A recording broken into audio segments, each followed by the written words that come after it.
A desperate woman hires a wedding planner for a fiancé who doesn't exist. A mafia boss who witnesses her lie.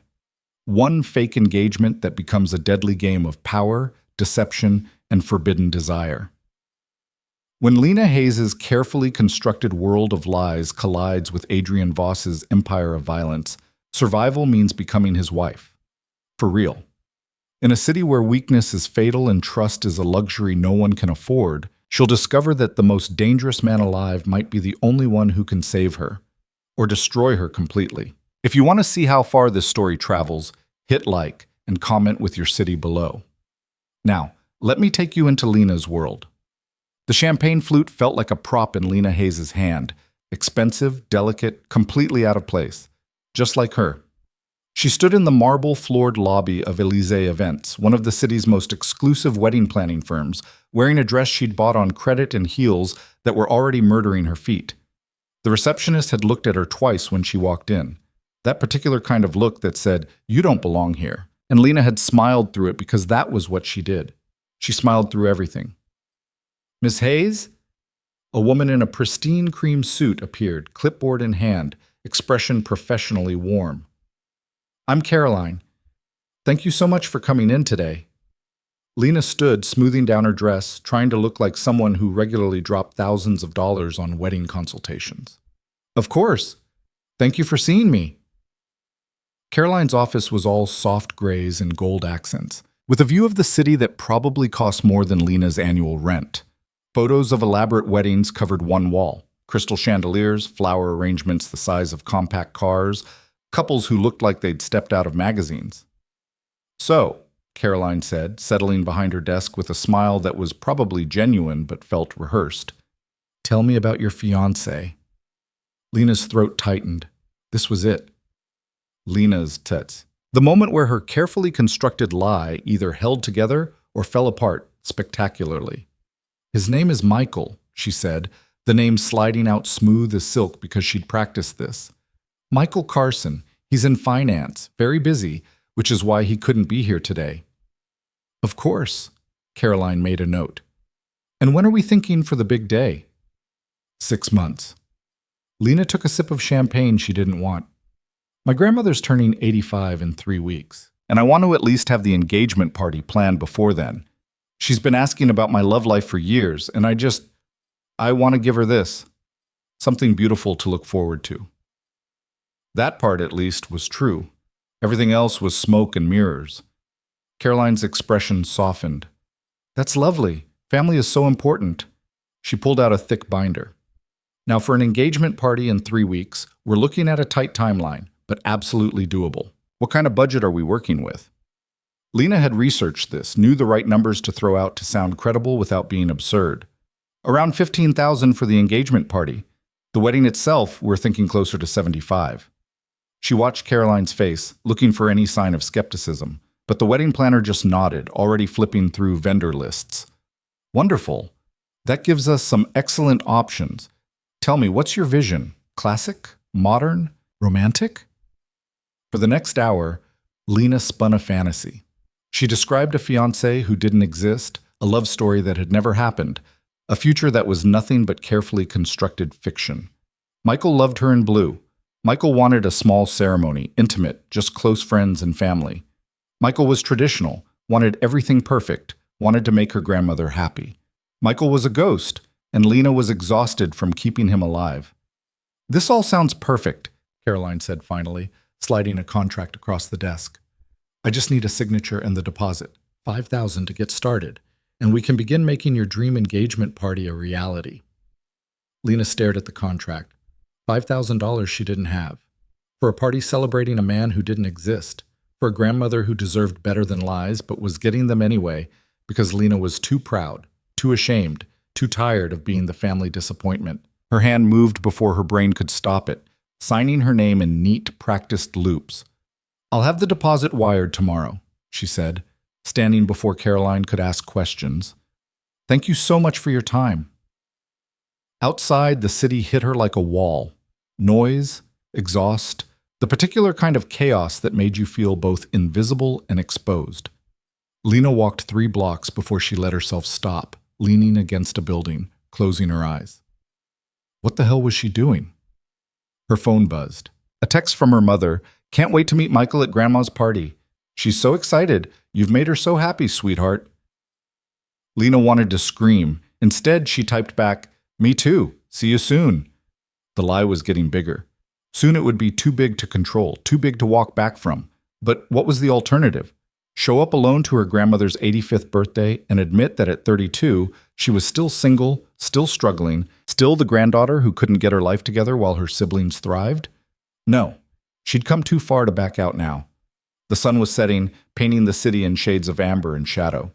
Lena needed to get home, needed to figure out where she was going to get $5,000 by tomorrow, needed to... A sound stopped her. A crash, followed by voices. Angry, sharp, male. She was on 5th Street, the part of downtown that transitioned from boutique shops to something grittier after dark. There was an alley to her left, narrow and dark, and the sounds were coming from there. Lena knew better. Every woman who'd ever lived in a city knew better. You didn't investigate strange noises in dark alleys. You walked away. You minded your business. You survived. But there was something about the voice, a desperation in it that felt familiar, like looking in a mirror. She moved closer, just to the edge of the alley, just enough to see. 3 men. 2 were large, dressed in dark clothes, faces hard. The third was on the ground, hands up, bleeding from somewhere near his temple. I told you, the man on the ground was saying, voice cracking. I told you I'd have it by Friday. I just need 2 more days. You've had 2 weeks. One of the standing men crouched down, and Lena saw something flash in his hand. A gun. Mr. Voss doesn't like waiting. The name meant nothing to Lena, but the gun did. She should leave. Should turn around, walk away, pretend she'd never seen this. But her feet wouldn't move. Please, the bleeding man begged. I have kids. I have. The gunshot was so loud, Lena felt it in her chest. She clapped a hand over her mouth to keep from screaming, stumbling backward, and that was her mistake. Her heel caught on uneven pavement, and she fell hard, her purse spilling across the ground. The 2 men turned. Shit, one of them said. Lena scrambled to her feet, but they were already moving toward her. Fast. Too fast. Hey! The one with the gun grabbed her arm. How long you been standing there? I just... Her voice wouldn't work properly. I didn't see anything. That right? He looked back at his partner. She didn't see anything.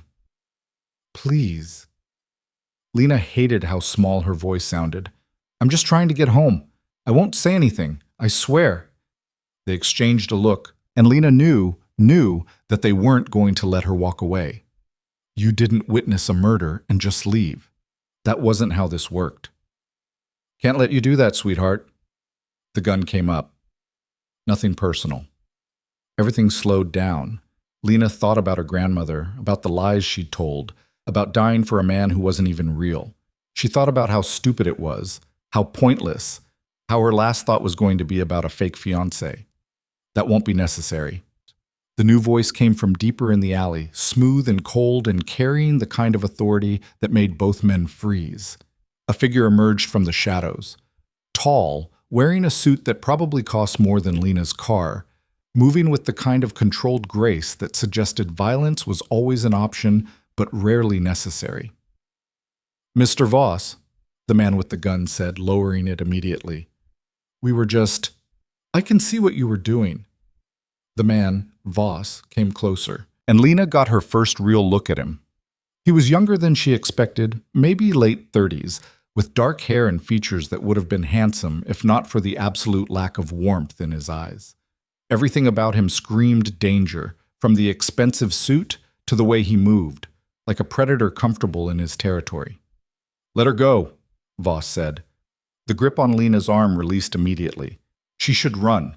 Every instinct screamed at her to run, but those cold eyes were on her now, assessing, and Lena had the distinct feeling that running would trigger something she didn't want triggered.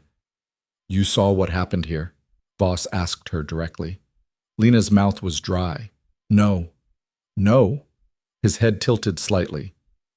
You're standing in an alley where a man was just killed and you saw nothing.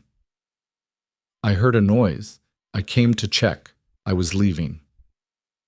The lies came easier now, survival instinct kicking in. I don't know what happened. I don't know you. I was never here. Something flickered in his expression. Amusement, maybe, or interest. Most people would be crying by now. I don't cry easily. It was true and also a lie. She cried constantly, but never in front of people who could use it against her. Voss studied her for a long moment. Behind him, Lena could see the body of the man on the ground, could see the blood, could see her entire life pivoting on whatever happened in the next 30 seconds. What's your name? Voss asked. Every fiber of her being screamed not to answer, but saying nothing felt more dangerous. Lana? Just Lena? Hayes. Lena Hayes. Well, Lena Hayes. He stepped closer, and she forced herself not to back away. You've put me in an interesting position. My associates here think you're a liability. What do you think? I think I'm nobody. Her voice was steadier than she felt. I think I was in the wrong place at the wrong time, and I think if you let me walk away, you'll never hear from me again. I have no reason to talk to anyone about anything because I don't know anything. Smart answer. His gaze dropped to her left hand to the empty ring finger. You married Lena Hayes? The question threw her. What? Simple question. And here was where the lie that had seemed so manageable this afternoon became something else entirely. Here was where Lena Hayes, professional liar, desperate woman, made a choice that would change everything. Yes, she said, engaged. Engaged. Voss smiled, and it didn't reach his eyes. To? Michael Carson. The fake name rolled out automatically. He's in finance. We're getting married in 6 months. Is that right? Voss glanced at his men, then back to her. And does Michael know you're in alleys after dark, witnessing things you shouldn't? He'll be furious with me for being careless, Lena said, leaning into the lie because it was all she had. But he'll also be relieved I'm safe, that I gotta go home. Voss studied her, and Lena had the unsettling feeling he could see right through her, could see every lie, every crack, every desperate corner she'd painted herself into. You're either very brave or very stupid, he said finally. Probably both. That almost smile flickered again. Go home, Lena Hayes. Forget you were here. Forget what you saw. And next time you're curious about strange noises, maybe don't investigate. He nodded to his men, who stepped aside, creating a clear path out of the alley. Lena didn't wait for him to change his mind. She grabbed her purse, gathered what was left of her dignity, and walked, didn't run, walking showed control, out of the alley and into the street beyond. She made it 2 blocks before her legs gave out, and she had to sit on a bench, shaking so hard her teeth chattered. She'd just witnessed a murder. She'd just lied to a man who was clearly dangerous, clearly powerful, clearly not someone you lied to. She'd used her fake fiancé as a shield, as protection, and somehow it had worked. For now. Her phone buzzed again. Another text from her mother. Should I make reservations for 4 at Grandma's party? You, me, your father, and Michael? Lena looked at the message for a long time. Then she typed, Make it 4. Michael wouldn't miss it. The lie was suffocating her, but the alternative, admitting the truth, facing the disappointment, becoming the failure she'd spent years trying not to be, felt worse. She'd figure it out. She always did. She had 3 weeks. Chet. The next 2 days passed in a blur of anxiety and logistics. Lena worked her waitressing shifts at Romano's, smiled through customer complaints, pocketed tips that wouldn't come close to covering the deposit she'd promised Caroline. She avoided phone calls from her mother, sent cheerful texts about wedding planning, and tried not to think about the man in the alley, the gunshot, the cold-eyed stranger in the expensive suit, Adrian Voss. She'd looked him up, of course she had. The internet had surprisingly little concrete information, just whispers and implications. Real estate developer, the articles said. Philanthropist. Connected. The photos showed him at charity galas, ribbon-cutting ceremonies, always in those perfect suits, always with that same controlled expression. But the forums, the Reddit threads, the comment sections, those told a different story. Those used words like dangerous and untouchable, and don't cross him. Lena had witnessed a murder committed by his men. She'd lied to his face. And somehow she'd walked away. She needed to forget it. Move on. Focus on her own increasingly complicated disaster of a situation. On Wednesday afternoon, her phone rang. Unknown number. She almost didn't answer, but something made her pick up. Lena Hayes? The voice was smooth, professional, female. Not one she recognized. Yes? This is Margaret Sinclair calling from Voss Enterprises. Mr. Voss would like to extend an invitation for dinner tomorrow evening at 8. A car will pick you up at your residence. Will that be acceptable? Lena's blood went cold. I'm sorry, what? Dinner with Mr. Voss, tomorrow at 8. Should I confirm your attendance? I don't. Lena's hand tightened on the phone. I don't understand. Why would he want to have dinner with me? Mr. Voss doesn't typically explain his invitations, Ms. Hayes. Should I tell him you decline? Every instinct screamed yes. Decline. Hang up. Change your number. Maybe change your name. Definitely don't get in a car sent by a man you witnessed ordering murder. But there was something in the woman's tone, professional, yes, but also certain, like declining wasn't really an option. What if I say no? Lena asked quietly. A pause. I would strongly advise against that, Ms. Hayes. So not an invitation, a summons. 8 o'clock, Lena heard herself say. I'll be ready. Excellent. The car will arrive at 7:45. Dress appropriately, please. Mr. Voss has impeccable standards. The line went dead. Lena sat on her couch in her tiny apartment, staring at her phone, trying to process what had just happened. Adrian Voss wanted to have dinner with her.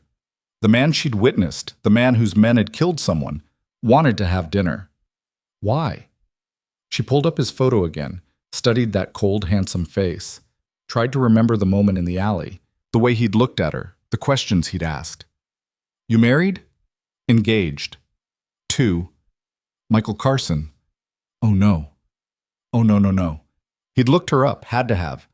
Found out there was no Michael Carson, found out she was a liar. And now he wanted to, what? Confront her? Threaten her? Make her disappear like the man in the alley? Lena's hands were shaking again. She could run, pack a bag, drain her bank account, get on a bus to anywhere else. But where would she go? And for how long? Men like Adrian Voss didn't seem like the type to forget or forgive. No, she'd go to dinner. She'd explain. She'd figure it out. She always did. Except this time, the lie wasn't just about impressing her family. This time, the lie might actually kill her. The car that arrived Thursday night was exactly what Lena expected. Sleek, black, expensive. The driver was a mountain of a man in a dark suit who didn't speak, just opened the door and waited. Lena had spent an hour getting ready, trying to find the balance between respectful and not trying too hard. She'd settled on a simple black dress, heels she could run in if necessary, minimal jewelry. Her hands wouldn't stop shaking as she locked her apartment. The drive took 30 minutes, winding through the city and up into the hills where the old money lived. The car eventually pulled up to a restaurant that didn't even have a sign. Just a discreet entrance, a doorman who looked like he could double as a bouncer, and the kind of exclusivity that screamed if you have to ask, you can't afford it. Ms. Hayes, the maitre d' greeted her like she was expected. Right this way. He led her through a dining room that was more like someone's elegant living room, intimate, quiet, with tables spaced far enough apart that conversation stayed private. Most of the tables were occupied by couples or small groups, everyone dressed like they'd stepped out of a fashion magazine. And at a corner table, away from everyone else, sat Adrian Voss. He stood when she approached. Good manners, she thought absurdly. The man ordered murders but had good table manners. Lena.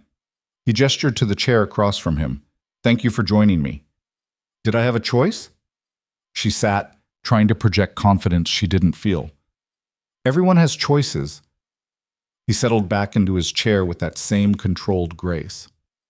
Some are just wiser than others. Up close, in better light, he was even more striking. Sharp cheekbones, dark eyes that missed nothing, a mouth that probably smiled about as often as glaciers melted. The suit was charcoal gray, perfectly tailored, and he wore it like armor.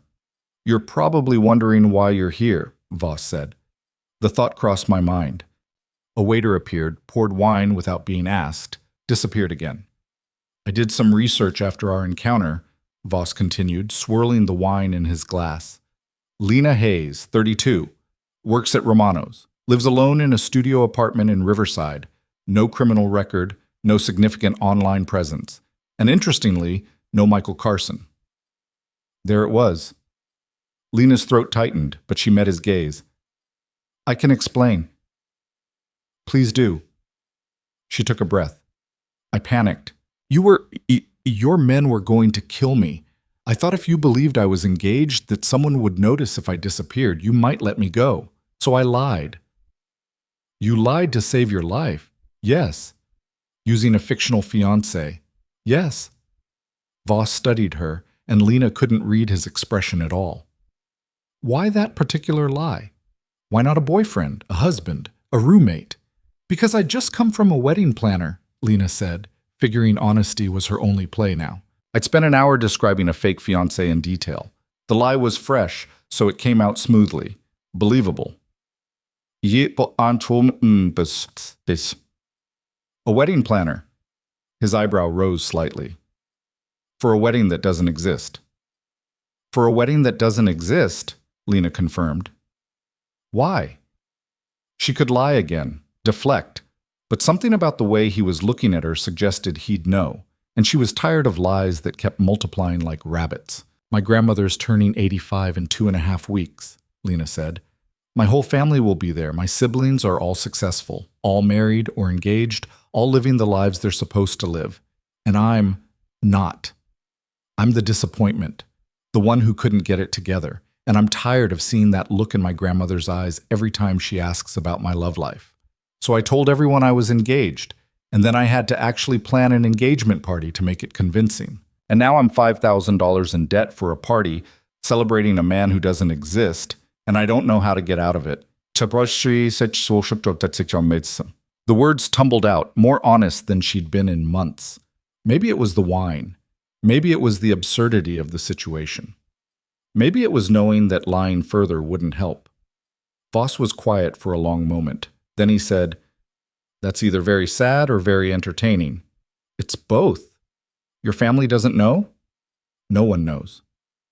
Lena took a sip of wine. Well, the wedding planner knows, but she thinks it's real. And now I'm here, having dinner with the man whose crime I witnessed, confessing all my lies because apparently I have a death wish. You don't have a death wish, Voss said. You have desperation. I recognize it. Is that supposed to be comforting? It's supposed to be accurate. He leaned forward slightly. I'm going to make you an offer, Lena Hayes. Her stomach dropped. What kind of offer? The kind that solves both our problems. I wasn't aware you had a problem, but everyone has problems. He set down his wine glass. Mine is that I need a wife. Lena blinked. I'm sorry, what? Not a real wife, a temporary one. For appearances. His gaze was steady, calculating. I'm in the process of acquiring a significant business interest. The sellers are old-fashioned, family-oriented, skeptical of unmarried men. They want stability, legacy, someone who looks like they're building a future. I need to appear settled, committed, domestic, for approximately 3 weeks, until the deal closes. Lena's brain was struggling to catch up. You want me to pretend to be your wife? I want you to be my wife, legally, for 3 weeks. In return, I'll pose as your fiancé for your grandmother's birthday party. I'll pay for the engagement party, pay off your debts, and compensate you handsomely for your time. And at the end of 3 weeks, we'll have the marriage quietly annulled, and you'll walk away with enough money to start over. It was insane, completely insane. Why me? Lena asked. Because you can lie convincingly under pressure. Because you need money, and I have it. Because you witnessed something you shouldn't have, and this way we're both invested in keeping each other's secrets. He paused. And because you're desperate enough to say yes. That's honest. I don't see the point in pretending otherwise. Lena's mind raced. What would this involve exactly? You would live in my home for 3 weeks, attend social functions as my wife, convince the relevant parties that our marriage is genuine, follow my instructions regarding behavior, appearance, and social interactions. In exchange, I'll give you $200,000. 100,000 now? 100,000 when the annulment is finalized. $200,000. Lena's entire debt, the engagement party, enough left over to actually build a life. Enough to stop lying, stop struggling, stop drowning. And if I say no, she asked, then you walk away from this dinner and we never speak again. You forget what you saw in that alley. I forget you exist. He smiled and it was cold. But you'll still be $5,000 in debt for a party you can't afford, celebrating a fiancé who doesn't exist, with a family who will eventually see through the lie, and I'll find another solution to my problem. John Mikey Tsuwatatipoe. He was right. He was completely, brutally right. This is crazy, Lena said. Most worthwhile things are. I don't know anything about your world. I'd be terrible at it. I have 3 weeks to teach you. Your business partners, won't they be suspicious? Sudden marriage, no courtship. We'll have a story. A whirlwind romance, love at first sight, something appropriately dramatic and believable. His expression didn't change. I'm very good at controlling narratives. Lena believed it. She looked at him, really looked at him. At the cold eyes that had watched a man die without flinching. At the controlled exterior that probably hid something violent and dangerous. At the man offering her an escape from one lie by diving into another, bigger one. If I do this, she said slowly, I need guarantees. I need to know I'll be safe. That at the end of 3 weeks, I actually get to walk away. You'll be the safest you've ever been, Voss said. No one touches what's mine, not even temporarily. And when the 3 weeks are up, you'll walk away with money and a clean slate. You have my word. Ba swas basis. The word of a man I watched order a murder. The word of a man who keeps his promises. He extended his hand across the table. Do we have a deal, Lena Hayes? She should say no, should walk away, should figure out literally any other solution to her problems.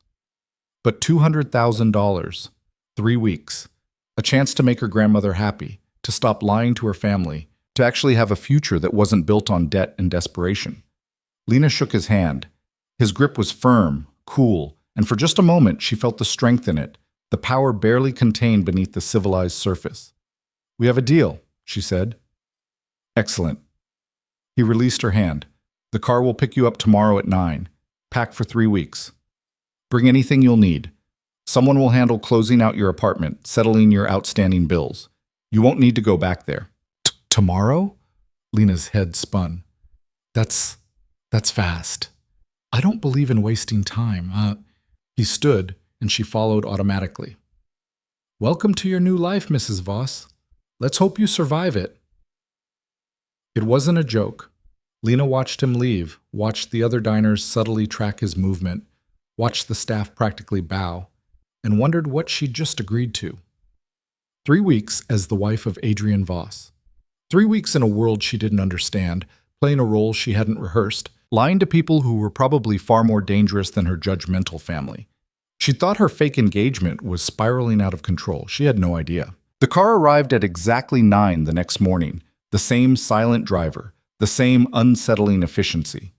Lena stood in her apartment with 2 suitcases she'd packed and repacked 3 times, wondering if you could prepare for something completely insane or if you just had to jump. She was jumping. Ready, Ms. Hayes? The driver asked.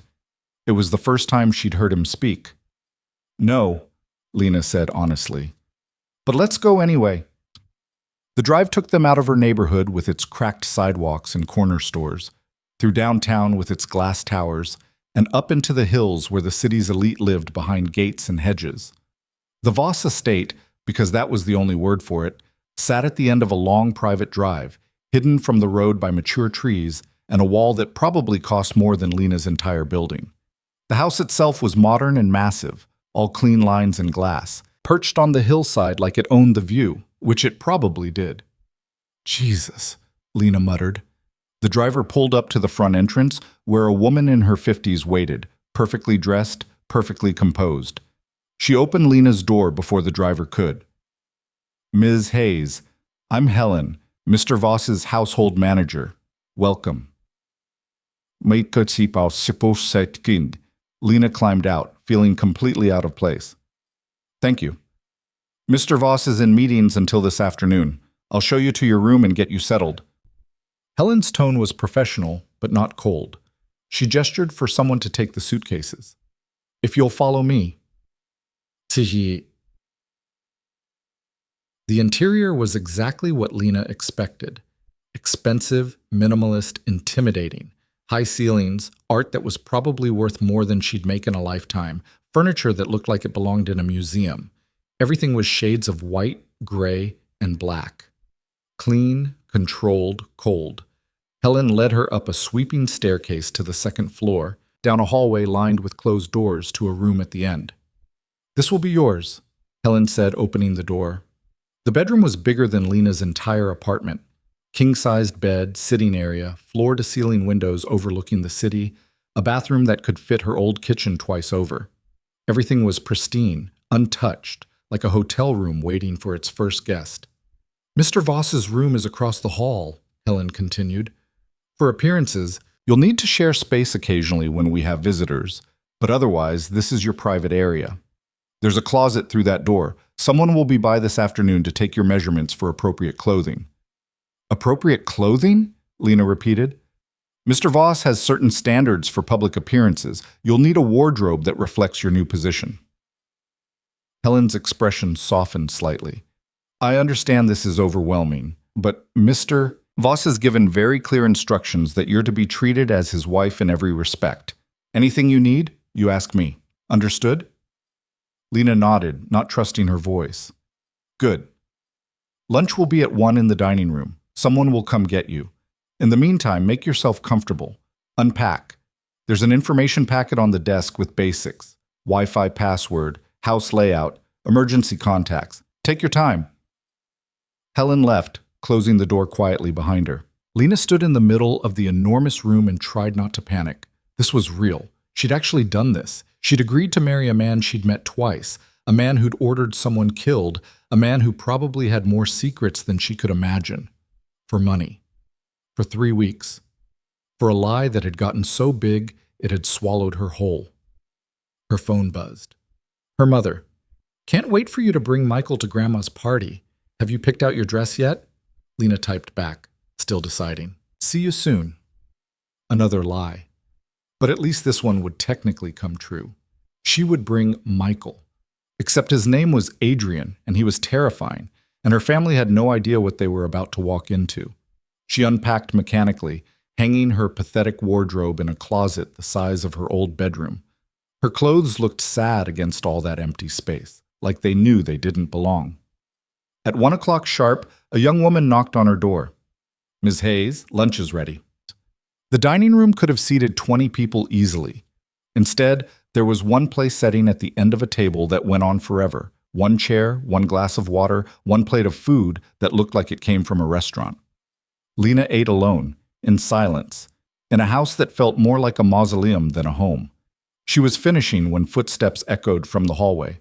Adrian Voss appeared in the doorway, still in a suit, phone in his hand. You settled in? He asked, not really looking at her. As much as possible. He glanced up, and for the first time she saw him in his own space. He fit here, in this cold, controlled environment. He probably designed it. Good. We need to go over some things. He gestured for her to follow him. His office was down another hallway, all dark wood and leather, with a desk that probably weighed more than Lena. He motioned for her to sit, then pulled out a folder. First, the legal part. He slid papers across the desk. Marriage license, prenuptial agreement, non-disclosure agreement. Read them. Sign them. My attorney will witness. Lena picked up the prenup, scanning the dense legal language. This says I get nothing if the marriage ends due to infidelity or criminal activity on my part. Standard protection. This says you retain all assets acquired before, during, and after the marriage. Also standard. This says I can't speak to media, write a book, or discuss any aspect of our arrangement for 10 years after the annulment. I value my privacy. Lena set down the papers. You really trust no one, do you? Trust is for people who can afford mistakes. Adrian leaned back in his chair. I can't. Sign the papers, Lena. You agreed to this. She did. She signed everything, watched his attorney, a severe woman who appeared from nowhere, witness and notarize, watched the documents disappear back into the folder. Now the story, Adrian said. We met 6 months ago at a charity gala. You were waitressing. I was bored. We talked, exchanged numbers, started seeing each other quietly. 3 weeks ago, I proposed. You said yes. We're keeping it private because I don't like media attention and you're not comfortable with publicity. Simple, consistent, hard to disprove. What if someone asked details? What I was wearing, what you said? Make it up, keep it vague. It was perfect works better than specifics anyway. He pulled out another folder. These are the people you need to know. Study them. Names, faces, relationships, businesses. The Castellanos are the family I'm negotiating with. Antonio is the patriarch. Maria is his wife. Their son Marco runs day-to-day operations. They're traditional, Catholic, family-focused. They need to believe we're solid. Lena flipped through photos of people she'd never met, trying to memorize faces. When do I meet them? Tomorrow night, dinner at their home. You'll be charming, demure, appropriately affectionate. You'll convince them that I'm a changed man, settling down, ready for the responsibilities that come with their partnership. And what if I can't? Adrian's gaze was flat. Then we both lose, and you don't get paid. So I suggest you can. Lena's jaw tightened. You know, for someone who needs my help, you're not very nice about it. I'm not paying you to like me. I'm paying you to perform. He stood. The stylist will be here in an hour. Helen has your schedule for the next 3 weeks. Study it. Learn it. Don't embarrass me. He walked out, leaving Lena alone with a stack of folders and the creeping realization that she'd signed up for something far more complicated than she'd imagined. The stylist turned out to be 3 people, a woman named Simone, who looked Lena up and down like she was a project, and 2 assistants who took measurements, notes, and photos with ruthless efficiency. Mr. Voss wants elegance, Simone said, circling Lena. Classic, understated, expensive. Nothing flashy, nothing cheap. You'll need evening wear, casual wear, jewelry, shoes, accessories, everything bespoke. That sounds expensive, Lena said. Mr. Voss doesn't concern himself with cost, only results. Simone pulled out fabric swatches. Tell me, what colors do you like? I don't know. Blue. Blue.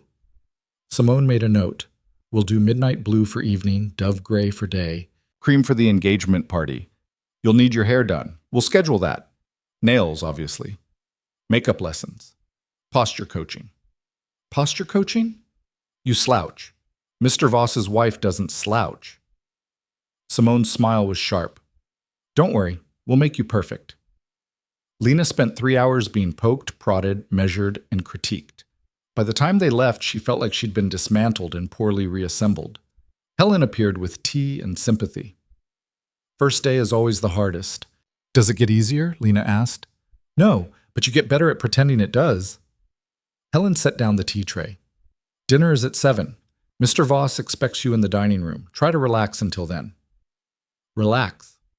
Right. Lena went back to her room and studied the files Adrian had given her. Antonio Castellano, 72, built his empire from nothing, valued loyalty above everything. Maria Castellano, 68, devoted wife and mother, suspicious of outsiders. Marco Castellano, 45, ruthless businessman who'd taken his father's company to new heights.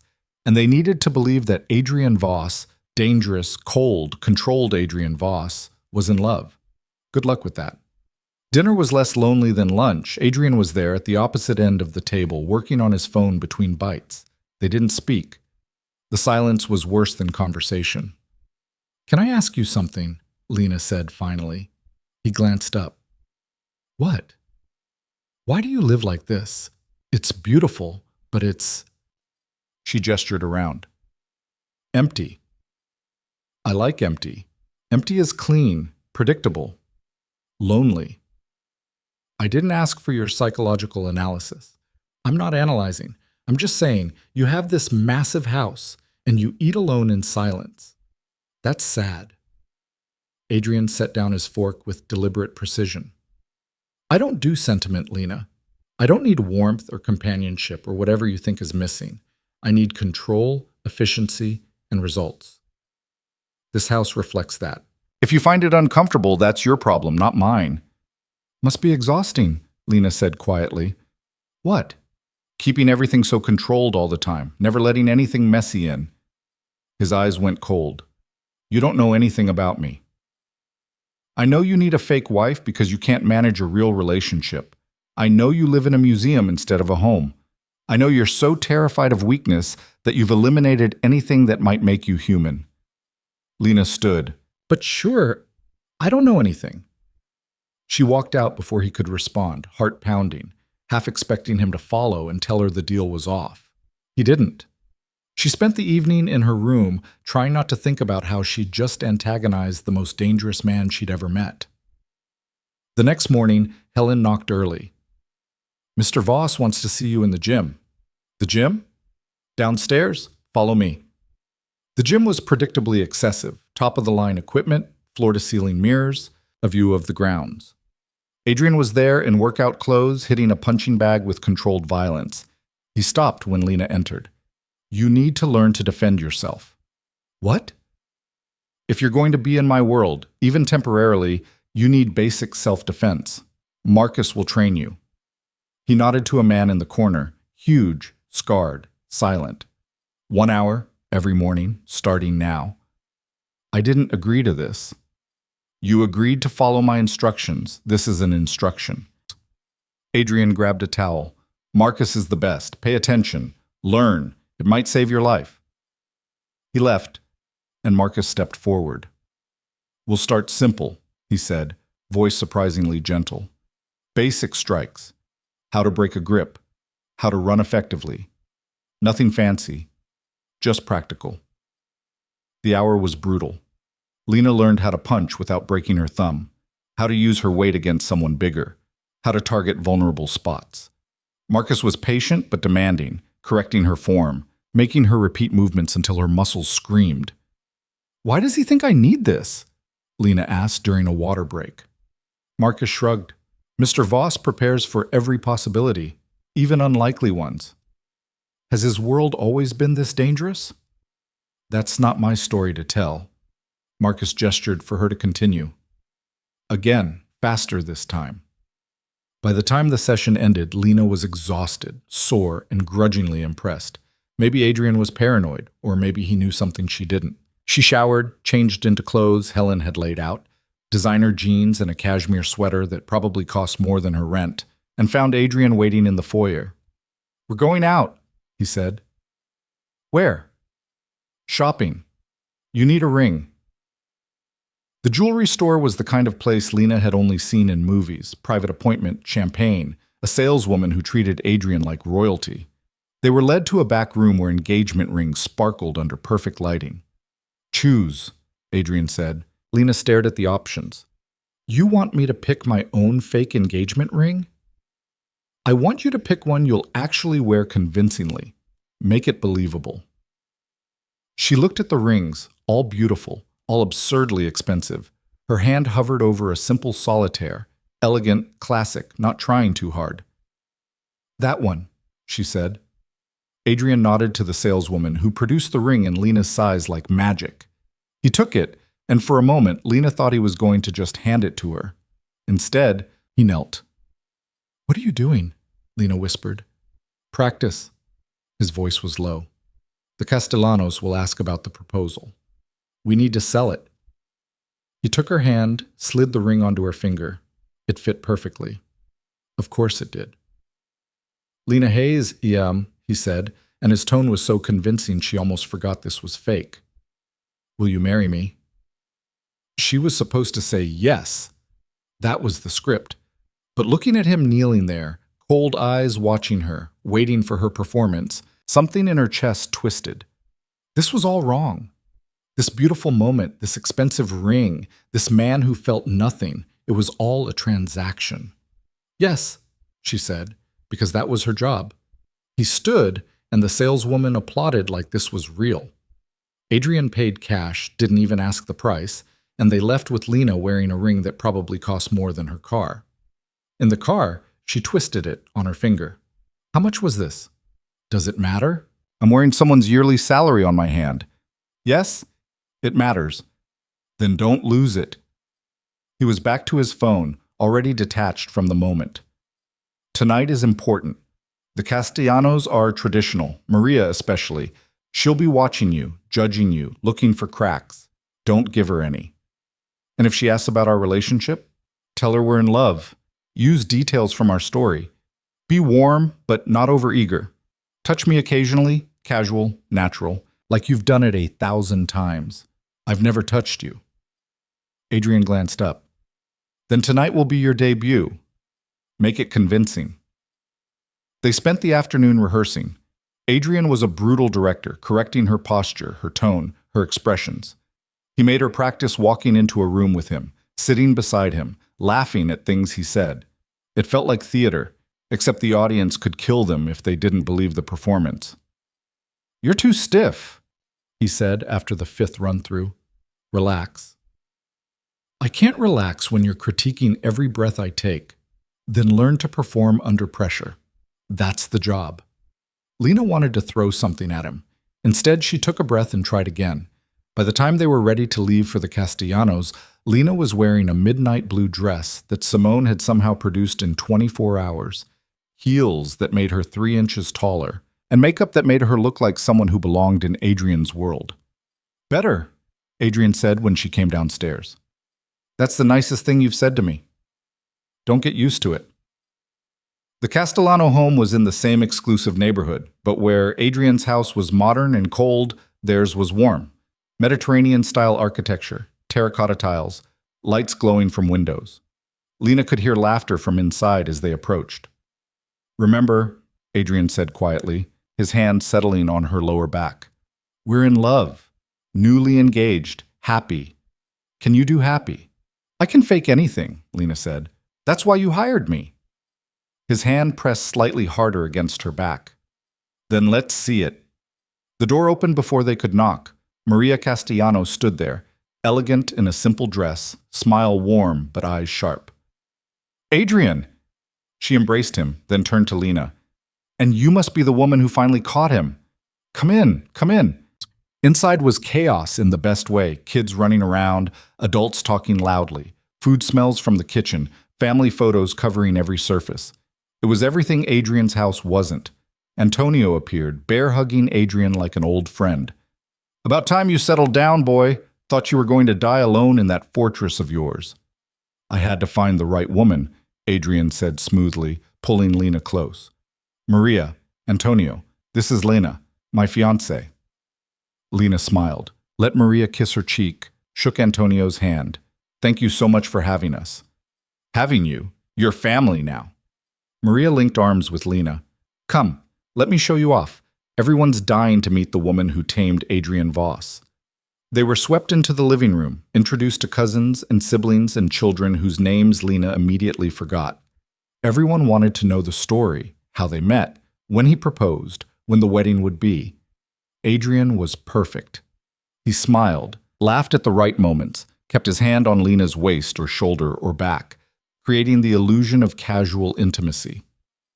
When Maria asked about the proposal, he told the story they'd rehearsed with just enough detail to sound genuine. "He got down on one knee in the middle of this exclusive jewelry store," Lena added, playing her part. "I thought he was insane." "I was insane," Adrian said, looking at her with an expression that almost seemed genuine. "Crazy about you." The way he said it made Lena's breath catch. He was good, too good. For a moment she almost believed him. Dinner was loud, warm, everything Lena's own family dinners never were. They sat squeezed together at a table that was too small for the number of people, passing dishes, talking over each other, laughing. Adrian's hand rested on her thigh under the table, possessive and warm, and Lena wondered if he even noticed he was doing it, or if it was all performance. "You make him happy," Maria said quietly, leaning close to Lena while the men argued about business. "I can see it. He's different with you." Lena's throat tightened. "He makes me happy too." It should have been easy to say. It was the script. But something about lying to this warm, genuine woman made her feel sick. After dinner, the men disappeared to Antonio's study to talk business. Maria pulled Lena into the kitchen under the guise of helping with dessert. "Can I ask you something, dear?" Maria's tone was gentle but probing. "Do you love him?" Lena's hands stilled on the plate she was drying. "Yes?" "I don't mean the pretty story you tell people. I mean really. Do you love him? Because Adrian, he's complicated, damaged maybe. He needs someone who sees past all that control, all that ice, someone who can reach him." Lena met Maria's eyes and saw real concern there, maternal worry for a man who probably didn't want it or deserve it. "I see him," Lena said quietly, and it wasn't entirely a lie. She did see Adrian, saw the loneliness he denied, the control he clung to, the walls he'd built so high nothing could get through. "I know what I'm getting into." Maria smiled, squeezed her hand. "Good. He needs you, whether he admits it or not." When they rejoined the men, Antonio was laughing, Adrian was smiling, actually smiling, and Lena realized this was the deal being closed. This dinner, this performance, this lie they were selling so convincingly that even she was starting to believe parts of it. They left late, Maria hugging them both, Antonio making Adrian promise to bring Lena back soon. In the car, the silence felt different, less hostile, more exhausted. "You did well," Adrian said finally. "So did you. Very convincing. It's not over. They'll want to see us again, multiple times. Can you sustain it?" Lena looked at the ring on her finger, catching light from passing streetlights. "I sustained a fake fiancé for weeks. I can sustain a fake husband. It's not the same." "Why?" "Because this one's real on paper. Because this one matters more." Adrian's jaw was tight. "If they see through this, I lose everything. So, yes, it matters more." "And what do I lose?" Lena asked quietly. He glanced at her. "Your payout. Your fresh start. Same as me." But it didn't feel the same because Adrian would survive losing a business deal. He had money, power, options. What did Lena have? A fake engagement party? A family built on lies?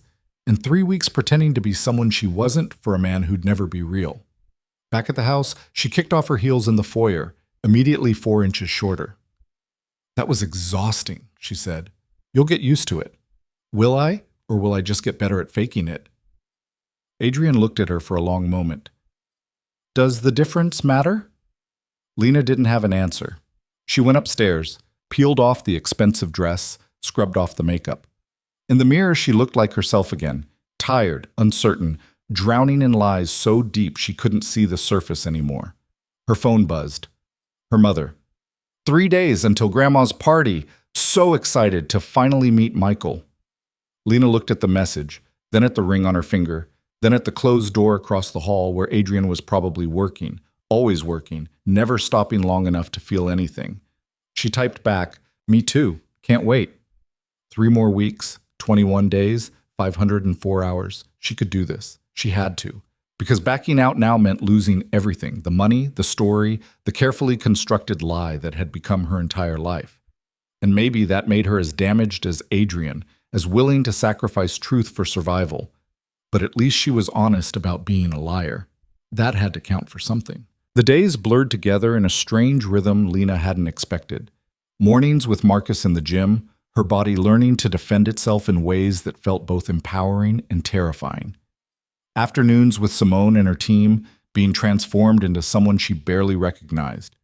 Evenings performing for the Castellanos or Adrian's business associates, playing the role of devoted fiancé with increasing ease. And through it all, Adrian remained a stranger she was married to. They'd signed the papers 3 days after that first dinner with the Castellanos. A quiet ceremony in a judge's office, witnessed by Helen and Adrian's attorney, cold and transactional. Lena wore a simple dress. Adrian wore his usual suit. They exchanged vows that meant nothing, signed documents that meant everything, and walked out legally bound to each other for the next 3 weeks. "How does it feel to be Mrs. Voss?" Helen had asked afterward, half joking. Lena had looked at the marriage certificate in her hand, at her name next to his, and felt nothing. Temporary. But temporary was starting to feel longer than she'd anticipated. It was day 8 when things shifted. Lena was in the library, because of course Adrian had a library, floor-to-ceiling books he probably never read, trying to memorize more names and faces for an upcoming charity gala. Adrian found her there, tie loosened, looking more exhausted than she'd seen him. "We need to talk about your grandmother's party," he said, pouring himself a drink from the bar cart. "It's in 5 days." "I know." Lena closed the folder. "What about it?" "Your family. What do I need to know?" She hadn't expected him to ask, hadn't expected him to care about anything beyond the performance. "My mother is Claire," Lena said slowly. "She's a nurse. She'll love you because you have a pulse and seem successful. My father is Robert, retired teacher. He'll be skeptical because everyone's skeptical of men who date his daughters. My older sister Maya is a lawyer, married to another lawyer, 2 perfect kids. My younger brother Connor is in medical school, engaged to his high school sweetheart. And you're the disappointment." It wasn't a question. Lena bristled anyway. "I didn't say that." "You didn't have to." Adrian sat across from her, studying her with those cold, calculating eyes. "Your whole family overachieving while you work at a restaurant and invent fake fiancés. The math isn't complicated." "You don't know anything about my family." "I know enough. They're the reason you're here, the reason you needed this deal badly enough to say yes." He took a sip of his drink. "What are they going to think of me?" "Honestly, they'll probably think you're too good to be true, which is ironic, considering I'm a criminal." Lena's breath caught. He'd never said it out loud before, never acknowledged what they both knew. "Are you?" she asked quietly. "Does it matter? You already took my money, already signed the papers, little late for moral qualms. I'm not asking because I'm judging. I'm asking because I want to know who I'm bringing to meet my grandmother." Adrian set down his glass with deliberate care. "You're bringing the man I'm pretending to be. Successful businessman, real estate developer, philanthropist. Everything else is irrelevant." "Is it?" "Because my grandmother has spent 85 years reading people. She'll know if something's off." "Then make sure nothing's off." His tone turned sharp. "That's your job, Lena. Sell the story. Make them believe. I'll play my part. You play yours." He stood to leave, and Lena found herself speaking before she could stop herself. "Do you ever get tired of it?" Adrian paused. "Tired of what?" "Performing. Pretending. Never letting anyone see who you actually are." For a moment, something flickered across his face. Recognition, maybe, or pain quickly buried.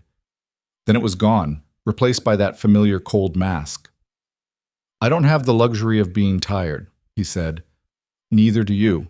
The gala is tomorrow night. Be ready." He walked out, leaving Lena alone with her folders and her questions, and the growing sense that Adrian Voss was far more damaged than dangerous. The gala was exactly what Lena expected. Excessive wealth dressed up as charity, people in designer gowns pretending to care about causes while networking and posturing. Simone had put her in an emerald green dress that clung in ways that made Lena self-conscious, until she saw Adrian's reaction when she came downstairs.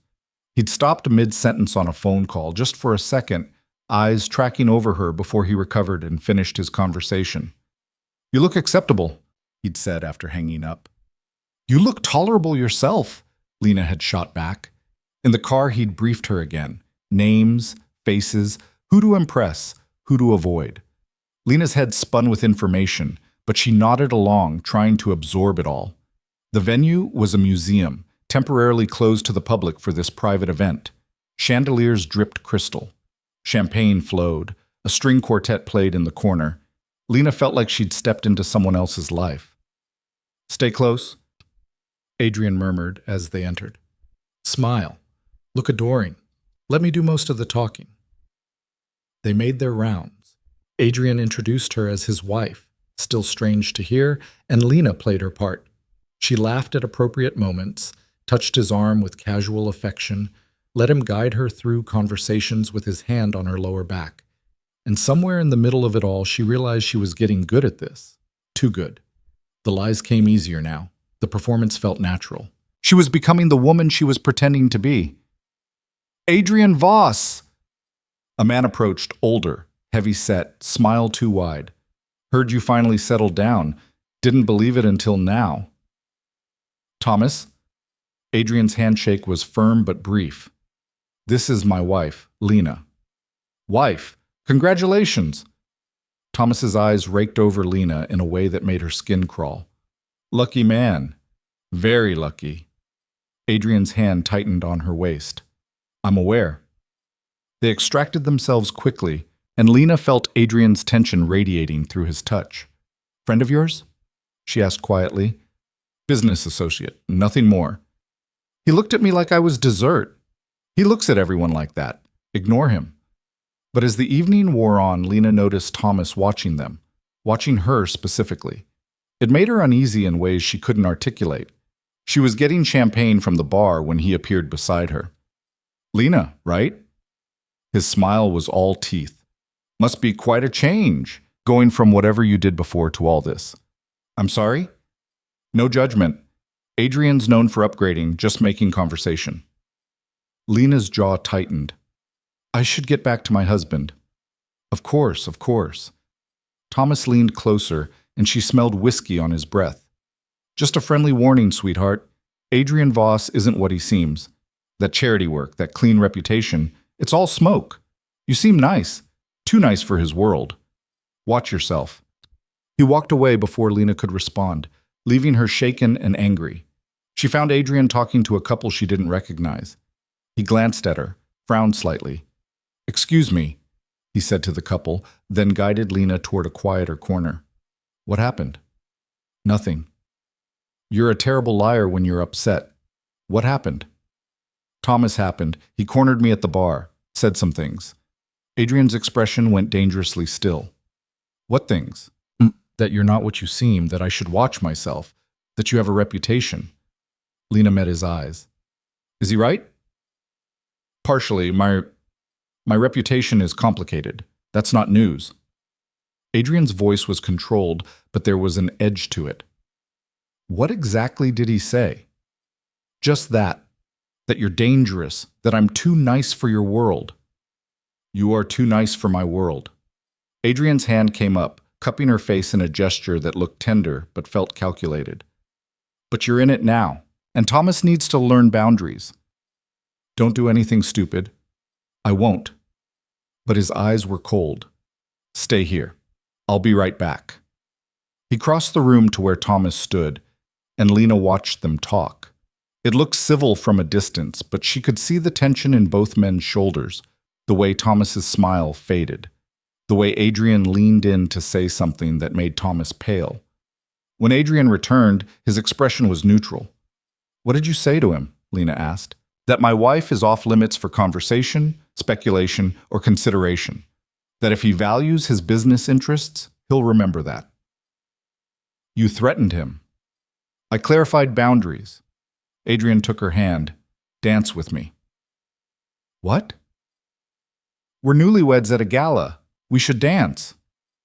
He led her to the dance floor before she could protest, pulling her close as the quartet shifted to something slow and romantic. His hand settled on her waist, hers on his shoulder, and they moved together with the awkwardness of two people who'd never done this before. You're tense, Adrian murmured. You just threatened a man for talking to me. I protected what's mine. There's a difference. I'm not yours. This is temporary, remember? His hand tightened slightly. For the next 2 weeks, you are mine. That's the agreement.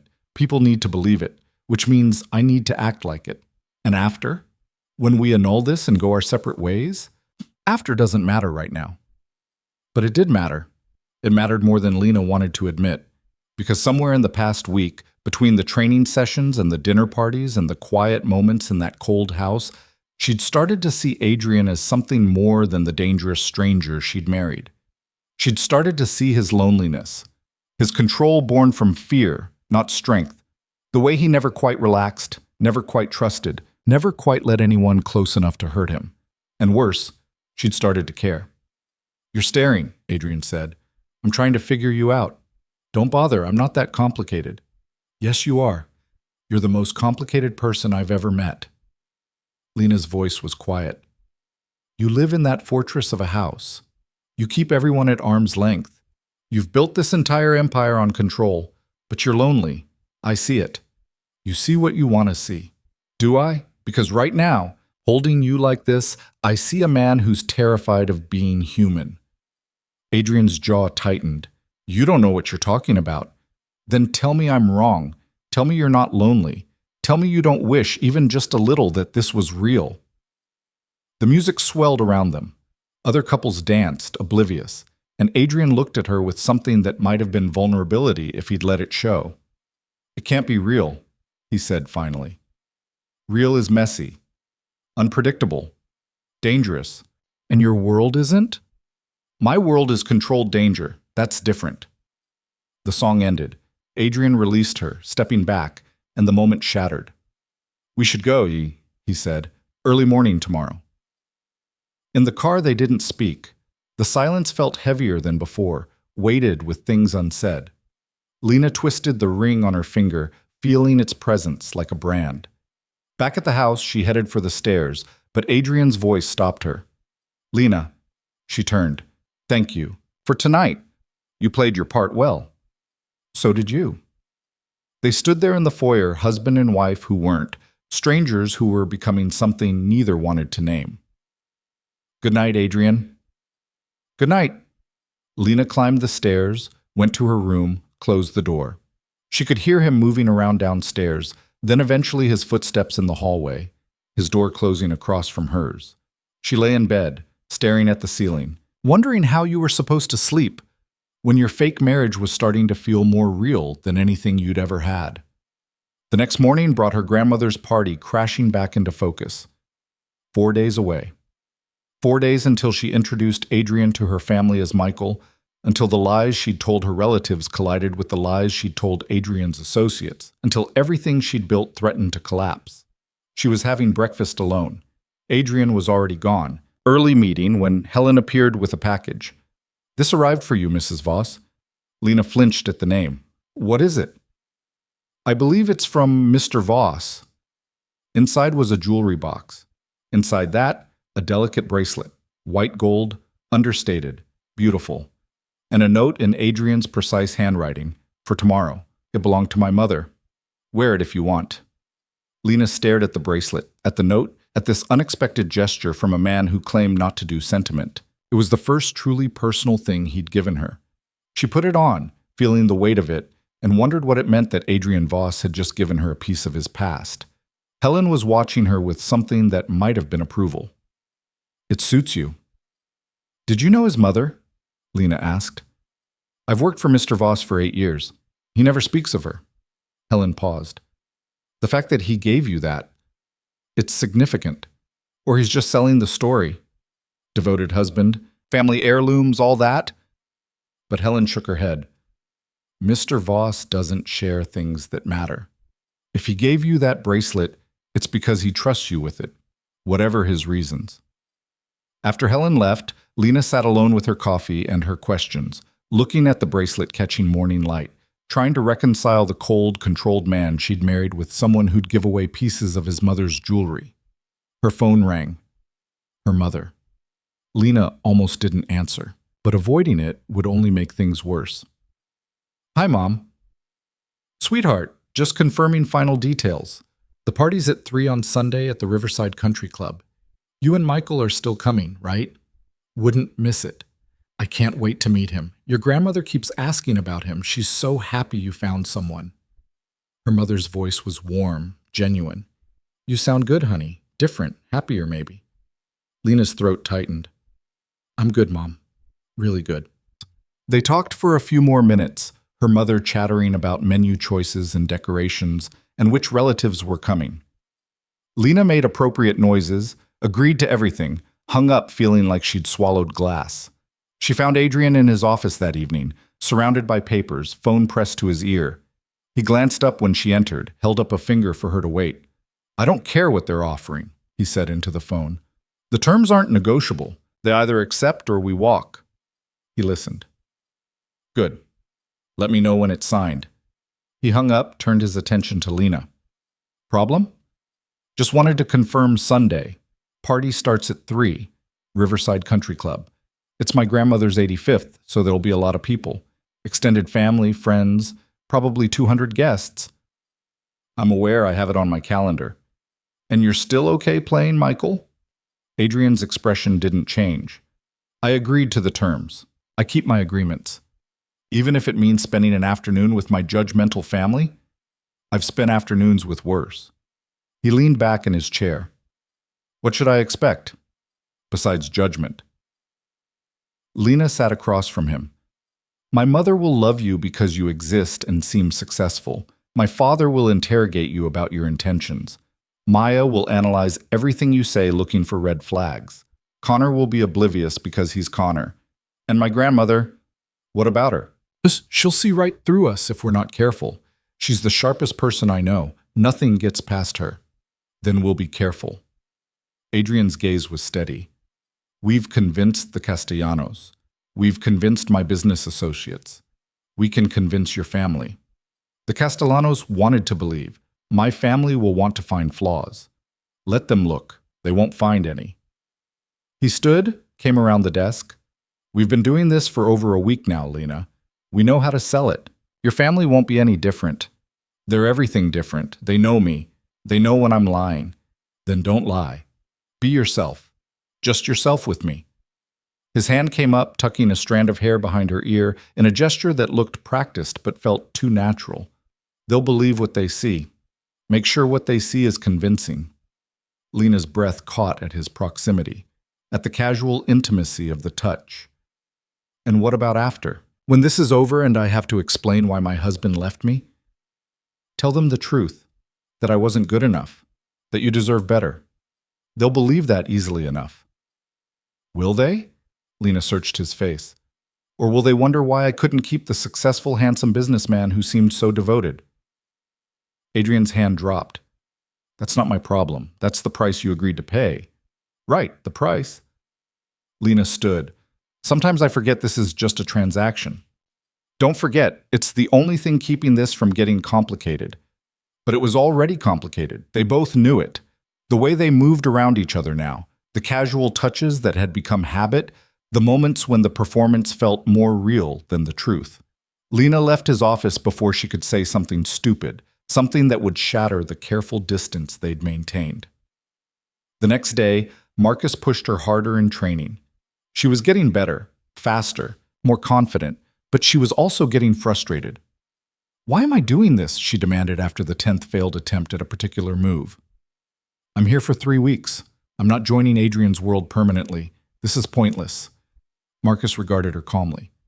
Mr. Voss doesn't do pointless. If he wants you trained, there's a reason. Yeah? What reason? You'd have to ask him. But Lena didn't want to ask him. Didn't want another conversation where Adrian shut down her questions with cold logic. That evening, they had dinner with the Castellanos again. More family, more warmth, more performance. Lena was getting exhausted from smiling, from pretending, from being someone she wasn't. Maria pulled her aside while the men talked business. You seem tired, dear. Just a busy week, Lena said. Wedding planning is stressful, especially with Adrian's schedule. Maria's hand was gentle on her arm. Are you happy, truly? The question hit harder than it should have. Was she happy? She was living in a mansion, wearing designer clothes, pretending to be married to a man who was either her salvation or her destruction. Happy felt like the wrong word. I'm adjusting, Lena said carefully. To Adrian or to his world? Both. Maria smiled, but it didn't quite reach her eyes. He's not an easy man to love, but I think you already know that. I'm not trying to change him. Good. Men like Adrian don't change. They just find someone patient enough to weather who they are. Maria glanced toward where Adrian stood with Antonio, deep in conversation. But sometimes, if you're lucky, they let you see beneath all that armor. And what's underneath? That's worth the wait. Lena wanted to ask if Maria knew what Adrian really was, what he really did. But the answer was probably yes, and that scared her more than ignorance. That night, driving home, Adrian was quiet. Lena watched the city lights blur past, her mind churning. Maria said something interesting, she said finally. What? That you're not an easy man to love. Adrian's hands tightened on the steering wheel. She's right. Is that why you've never tried? Actually being with someone? I've been with people. That's not what I asked. He was quiet for a long moment, then, love is vulnerability. Vulnerability is weakness. I can't afford weakness. That's the saddest thing I've ever heard. It's the truth. No, it's what you tell yourself to justify being alone. Lena turned to face him. You're not weak, Adrian. You're terrified. There's a difference. You think you know me after a week? I think I know loneliness when I see it. I think I know what it looks like when someone builds walls so high they forget how to let people in. She paused. I think I know what it's like to be so afraid of disappointing people that you stop trying altogether. Adrian pulled into the driveway, killed the engine, but didn't move. Is that what you think this is? Me being afraid? I think you're the most controlled, calculating person I've ever met, and I think that takes an enormous amount of fear to maintain. He turned to look at her finally, and in the dim light, she saw something crack in his expression. You're right. I am afraid. Afraid of losing control. Afraid of what happens when you let people close enough to hurt you. Afraid of becoming what? Weak, like my father. It was the first real thing he'd shared, the first glimpse beneath the armor. Lena held her breath, afraid to break the moment. What happened to your father? She asked quietly. He loved someone who destroyed him, trusted someone who used it against him. And when it all fell apart, he couldn't recover. He gave someone that kind of power over him, and it killed him. Adrian's voice was flat. I swore I'd never do that. Never give anyone that kind of leverage. I'm sorry. Don't be. It taught me everything I needed to know about survival. It taught you how to exist, not how to live. There's a difference. Adrian opened his door, ending the conversation. We should go in. Big day tomorrow. But Lena caught his arm before he could leave. For what it's worth, I don't think you're weak. I think you're human. And that's not the same thing. He looked at where her hand rested on his arm, then at her face. You're making this harder than it needs to be. How? By making me forget this isn't real. The confession hung between them, raw and unexpected. Then Adrian pulled away, got out of the car, and walked into the house without looking back. Lena sat in the car for a long moment, heart pounding, trying to process what had just happened. He felt it too. Whatever this was growing between them, shifting from performance to something neither could control. And that should have terrified her. Instead, it made her feel less alone than she had in years. Sunday arrived with the weight of inevitability. Lena woke early, stomach churning with anxiety that had nothing to do with the performance she was about to give, and everything to do with the man sleeping across the hall. They hadn't spoken about what Adrian had said in the car, about forgetting this wasn't real, about her making it harder than it needed to be. Instead, they'd spent the past 2 days in careful proximity, polite, distant, back to the roles they'd established. Except now Lena knew what was beneath his control, and that made everything different. She dressed in the outfit Simone had selected, a pale pink dress that her mother would love, elegant but not trying too hard. The bracelet Adrian had given her sat on her wrist, catching light. She twisted it nervously, wondering if her family would ask about it, if she'd have to lie about one more thing. Adrian was already downstairs when she came down, looking perfect in tailored slacks and a button-down shirt, no tie. More casual than she'd ever seen him. More approachable. Ready? He asked. No. But we're going anyway. In the car, he handed her a folder. Your family. Everything I need to know. Lena was surprised he'd prepared. You researched them? I research everything. He glanced at her. Your father served in the military before teaching. Your mother volunteers at 3 different charities. Maya graduated top of her class at Columbia Law. Connor's doing his residency at Presbyterian. Your grandmother was a civil rights activist in the 60s, arrested twice during protests, still politically active. You really did your homework. I don't walk into situations unprepared. He paused. You look nervous. I am nervous. I'm bringing my fake husband to meet my family using my fake fiancé's name. This is insane. We've done insane before. We're good at it. The Castellanos wanted to believe. My family will want to find cracks. Adrian's hand found hers, threading their fingers together. The gesture was becoming familiar, practiced. Except this time it felt less like performance and more like reassurance. Then we don't give them any cracks, he said quietly. The Riverside Country Club was exactly as Lena remembered. Understated elegance, old money trying not to look like it was trying. The parking lot was already full, and Lena's anxiety ratcheted higher with each step toward the entrance. Wait. She stopped just outside the door. I need to tell you something. Adrian turned, patient but wary. My grandmother, Lena said. She's dying. Cancer. She has maybe 6 months, according to the doctors. That's why this party matters so much. Why I needed Michael to exist. Because I wanted her to see me happy before... Her voice cracked. Before she doesn't get to see anything anymore. Adrian's expression softened almost imperceptibly. You should have told me that earlier. Would it have changed anything? No, but I would have understood better. His hand came up, cupping her cheek in that gesture that was becoming too natural. We'll make today perfect for her. I promise. And somehow, Lena believed him. Inside was controlled chaos. Decorations in grandmother's favorite colors, tables laden with food, photographs spanning 85 years displayed on easels. And people. So many people, all talking, laughing, celebrating a woman who'd lived a full life and wasn't done yet. Lena's mother spotted them immediately, face lighting up. Lena, and this must be Michael. Claire Hayes swept them both into hugs, then held Adrian at arm's length, examining him. Oh, he's handsome. You didn't mention how handsome he was. Mom? Lena protested weakly. I'm just saying. Claire beamed. Come, come. Everyone's dying to meet you both. They were pulled into the crowd, introduced to cousins and aunts and uncles and family friends. Adrian played Michael perfectly, charming without being smooth, warm without being fake, fielding questions about their relationship with the ease of someone who lied for a living. How did you two meet? Someone asked. At a charity event, Adrian said, the rehearsed story flowing smoothly. Lena was working. I was bored out of my mind. She made me laugh. First time in months. Love at first sight? Another aunt asked hopefully.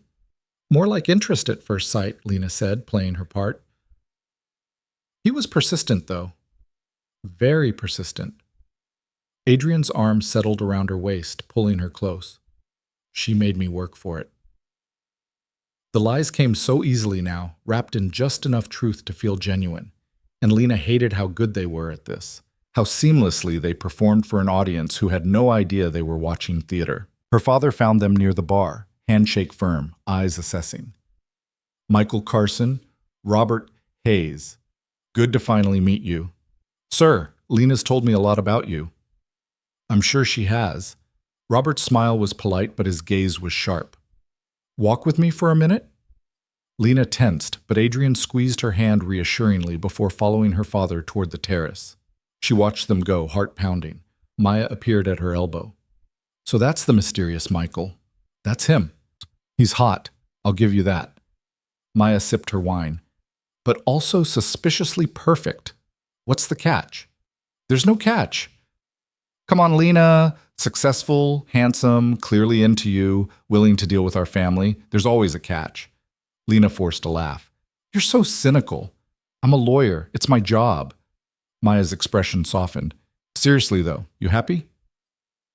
It was the same question Maria had asked, and it didn't get easier with repetition. I'm happy, Lena said, and part of her wanted it to be true. Outside, Robert had guided Adrian to a quiet corner of the terrace, away from other guests. I'm going to be direct, Robert said. My daughter shows up after months of radio silence, suddenly engaged to a man we've never met. That raises questions. I understand your concern, Adrian said calmly. Do you? Because Lena's been hurt before. She doesn't always make the best decisions when it comes to relationships, and I need to know if you're one of those decisions. I love your daughter, sir. The lie came out smooth, practiced. I know this seems fast, but when you find someone who fits, why wait? Why wait indeed? Robert studied him. What do you do for a living, Michael? Adrian had anticipated this question, had prepared for it. Real estate development, commercial properties mostly, some residential. Successful? I do well enough to afford that watch? Robert nodded to Adrian's wrist. That's a $50,000 timepiece, if I'm not mistaken. Adrian didn't flinch. I've been fortunate in my investments. And Lena? What does she think about your fortune? She thinks I work too much and care too much about things that don't matter. Adrian's voice softened, and this part wasn't entirely a lie. She keeps me grounded, reminds me there's more to life than deals and money. Robert was quiet for a moment, and Adrian couldn't tell if he'd passed the test or failed spectacularly. My daughter is the kindest person I know, Robert said finally. She sees the best in people, even when they don't deserve it. She gives second chances, third chances. She forgives too easily and trusts too quickly. I know. Do you? Because if you hurt her, if you're using her or lying to her, or playing some game I can't see yet, I will find out, and I will make your life very difficult. Adrian met his gaze steadily. I have no intention of hurting Lena. It was the truth, wrapped in layers of lies. He didn't want to hurt her, but he would, inevitably, when this ended. They both knew it. Robert nodded slowly. Good. Then we understand each other. He extended his hand. Welcome to the family, Michael. The handshake felt like a betrayal. Back inside, Lena was cornered by her grandmother. 85 years old, diminished by illness, but still sharp as ever. Eyes that missed nothing. Lena, sweetheart, come sit with me. They settled on a couch away from the main crowd, and Eleanor Hayes took her granddaughter's hand with fingers that trembled slightly. I'm so glad you could come, Grandma. Wouldn't miss my own party. Eleanor's smile was warm but tired. Now, tell me about this young man you've brought. His name is Michael. I know his name. I want to know who he is, really is. Lena's throat tightened. He's good to me. Grandma. He makes me laugh. He challenges me. He's different from anyone I've ever known. Different how? He doesn't need me to be perfect. He just needs me to be honest. The irony of the statement wasn't lost on Lena, considering the entire relationship was built on lies. Eleanor studied her granddaughter's face. You love him. It wasn't a question, and Lena found herself unable to answer because the truth was too complicated and the lie was too simple. I care about him, she said finally. That's not what I asked. Before Lena could respond, Adrian and her father returned and Eleanor's attention shifted. You must be Michael. Come here. Let me look at you. Adrian approached with the same controlled grace he brought to everything, but Lena saw something flicker in his expression when Eleanor took his hand. The old woman's grip was weak, but her gaze was unwavering. You're taking care of my granddaughter? I'm trying to, ma'am. Trying isn't the same as succeeding. Eleanor's tone was gentle but firm. Lena deserves someone who will fight for her, protect her, love her the way she loves, with her whole heart. Can you do that? Adrian glanced at Lena, and something passed between them that felt too real for the performance they were giving. Yes, he said quietly, I can do that. Eleanor smiled. Good. Then you're welcome here. She patted the couch beside her. Sit. Tell me how you proposed. They sat, Adrian's hand finding Lena's automatically, and told the story they'd rehearsed. But somewhere in the telling, with Eleanor's tired eyes watching them and the weight of the lie pressing down, Lena felt something shift. This wasn't just about convincing her family anymore. It was about giving her grandmother something beautiful to hold on to. A story of love and commitment. Something pure in a world that often wasn't, even if it was fake. Especially because it was fake. The party continued around them. Cake was cut. Speeches were made, photos were taken. Lena and Adrian smiled for cameras, held each other, played their parts. And through it all, Lena caught moments where Adrian seemed almost comfortable, laughing at Connor's terrible jokes, listening patiently to her mother's stories, helping her grandmother with her cake when her hand shook too much. He was good at this. Too good. It was late afternoon when things went wrong. Lena was refilling her water glass at the bar when a man approached. Mid-40s, expensive suit, face she didn't recognize. Lena Hayes, right? His smile was friendly, but something about him set off alarm bells. I'm James Peterson, friend of the family. Nice to meet you. Lena started to move away, but he stepped into her path. I have to say, I was surprised to hear you were engaged. Last I heard you were single, working at that restaurant downtown. His tone was conversational, but his eyes were calculating. Fast courtship with Mr. Carson. Lena's stomach dropped. I'm sorry, do we know each other? We have mutual friends. I've heard about you. He leaned closer.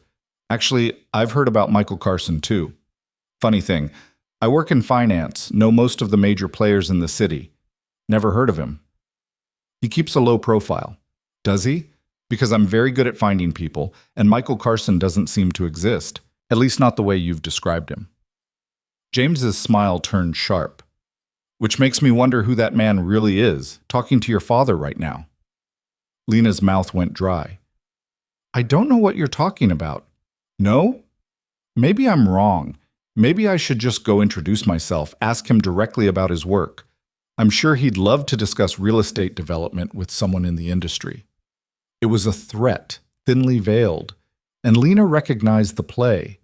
He wanted something, and he was using her lie as leverage. What do you want? She asked quietly. Smart girl. I want to know who he really is. I want to know why you're lying to your family, and I want to know if this information would be valuable to certain parties who might pay well for it. Before Lena could respond, Adrian appeared at her side. His hand settled on her lower back, possessive and protective. Is there a problem? He asked, voice pleasant but eyes cold. James's smile widened. Michael Carson, I presume? James Peterson. I was just introducing myself to your lovely fiancée. How nice! Adrian's tone suggested it was anything but. Lena, your grandmother was looking for you. Of course. Lena started to leave, but James caught her arm. Actually, I was hoping we could all chat. I have some questions about... He didn't finish. Adrian's hand closed around James's wrist, removing it from Lena's arm with deliberate force. Don't touch her, Adrian said quietly. In fact, don't talk to her, don't look at her, don't breathe in her direction. Are we clear? James paled but held his ground. I just want to talk. No, you want to blackmail. I recognize the setup. Adrian stepped closer, and despite being the same height, he seemed to tower over James. Here's what's going to happen. You're going to leave this party, you're going to forget you ever met Lena or me, and you're going to remember that threatening people has consequences. Are you threatening me? I'm clarifying reality. Adrian's smile was cold. Now leave, while you still can. James looked between them, clearly weighing his options. Then he backed away, disappearing into the crowd. Lena's hands were shaking. He knows this is fake. He suspects there's a difference. Adrian guided her toward a quieter corner. Did he say anything else? That he was going to expose us, sell the information to someone. Lena's breath was coming too fast. This is falling apart. Everything's falling apart. Hey! Adrian cupped her face, forcing her to look at him. Breathe. It's not falling apart. He's fishing, trying to scare you into confirming his suspicions. Don't give him that. But he'll investigate. He'll find out Michael Carson doesn't exist the way I described. He'll tell my family. No, he won't. Adrian's voice was calm, certain. I'll handle it. How? You don't need to know how. You just need to trust me. Lena wanted to argue, but the look in his eyes stopped her. This was the man who'd ordered someone killed in an alley. This was the man who lived in a world of violence and control, and right now that terrified and comforted her in equal measure. I trust you, she heard herself say. Something flickered in Adrian's expression. You shouldn't. I know, but I do. He was quiet for a moment, thumb brushing her cheekbone in a gesture that felt too intimate for their audience. Then he dropped his hands and stepped back. Go back to your family, smile, act normal. I'll take care of this. Adrian? I'll take care of it, he repeated firmly. That's what I do. He disappeared into the crowd, and Lena stood there trying to process what had just happened. Someone had seen through their lie. Someone was threatening to expose them, and Adrian had promised to handle it in ways she probably didn't want to imagine. She returned to her grandmother's side, plastered on a smile and tried to act like her world wasn't imploding. Eleanor took her hand. Everything all right, dear? You look pale. Just tired. It's been a long day. Where's Michael? He had to make a call. Work thing. Eleanor's expression turned knowing. He's protective of you. I saw the way he looked at that man who was bothering you. You saw that? I may be old and sick, but I'm not blind. Eleanor squeezed her hand. That's a man who would burn the world down for you, Lena. Hold on to that. Lena's throat tightened. If only her grandmother knew the truth, that Adrian would burn the world down, yes, but not for love. For control. For keeping his secrets safe. Except she wasn't sure that was entirely true anymore. Adrian returned 20 minutes later, expression neutral, no sign of whatever he'd done to handle James Peterson. He rejoined the family easily, charming Lena's aunts, discussing politics with her uncle, being everything Michael Carson was supposed to be. But Lena saw the tension in his shoulders, the way his eyes scanned the room constantly, assessing threats. When they finally left, hours later, with hugs and promises to visit soon and her mother already planning the wedding, Lena felt like she'd run a marathon. In the car, silence stretched between them until they were on the highway, city lights blurring past. What did you do? Lena asked quietly. I had a conversation. What kind of conversation? The kind that convinced James Peterson that pursuing this would be bad for his health and his career. Adrian's hands were steady on the wheel. He won't be a problem. Did you threaten him? I clarified the situation. That's not an answer. It's the only answer you're getting. Adrian glanced at her. You don't want to know the details, Lena. Trust me on that. She probably didn't, but she asked anyway. Did you hurt him? No, but I made it clear that I could.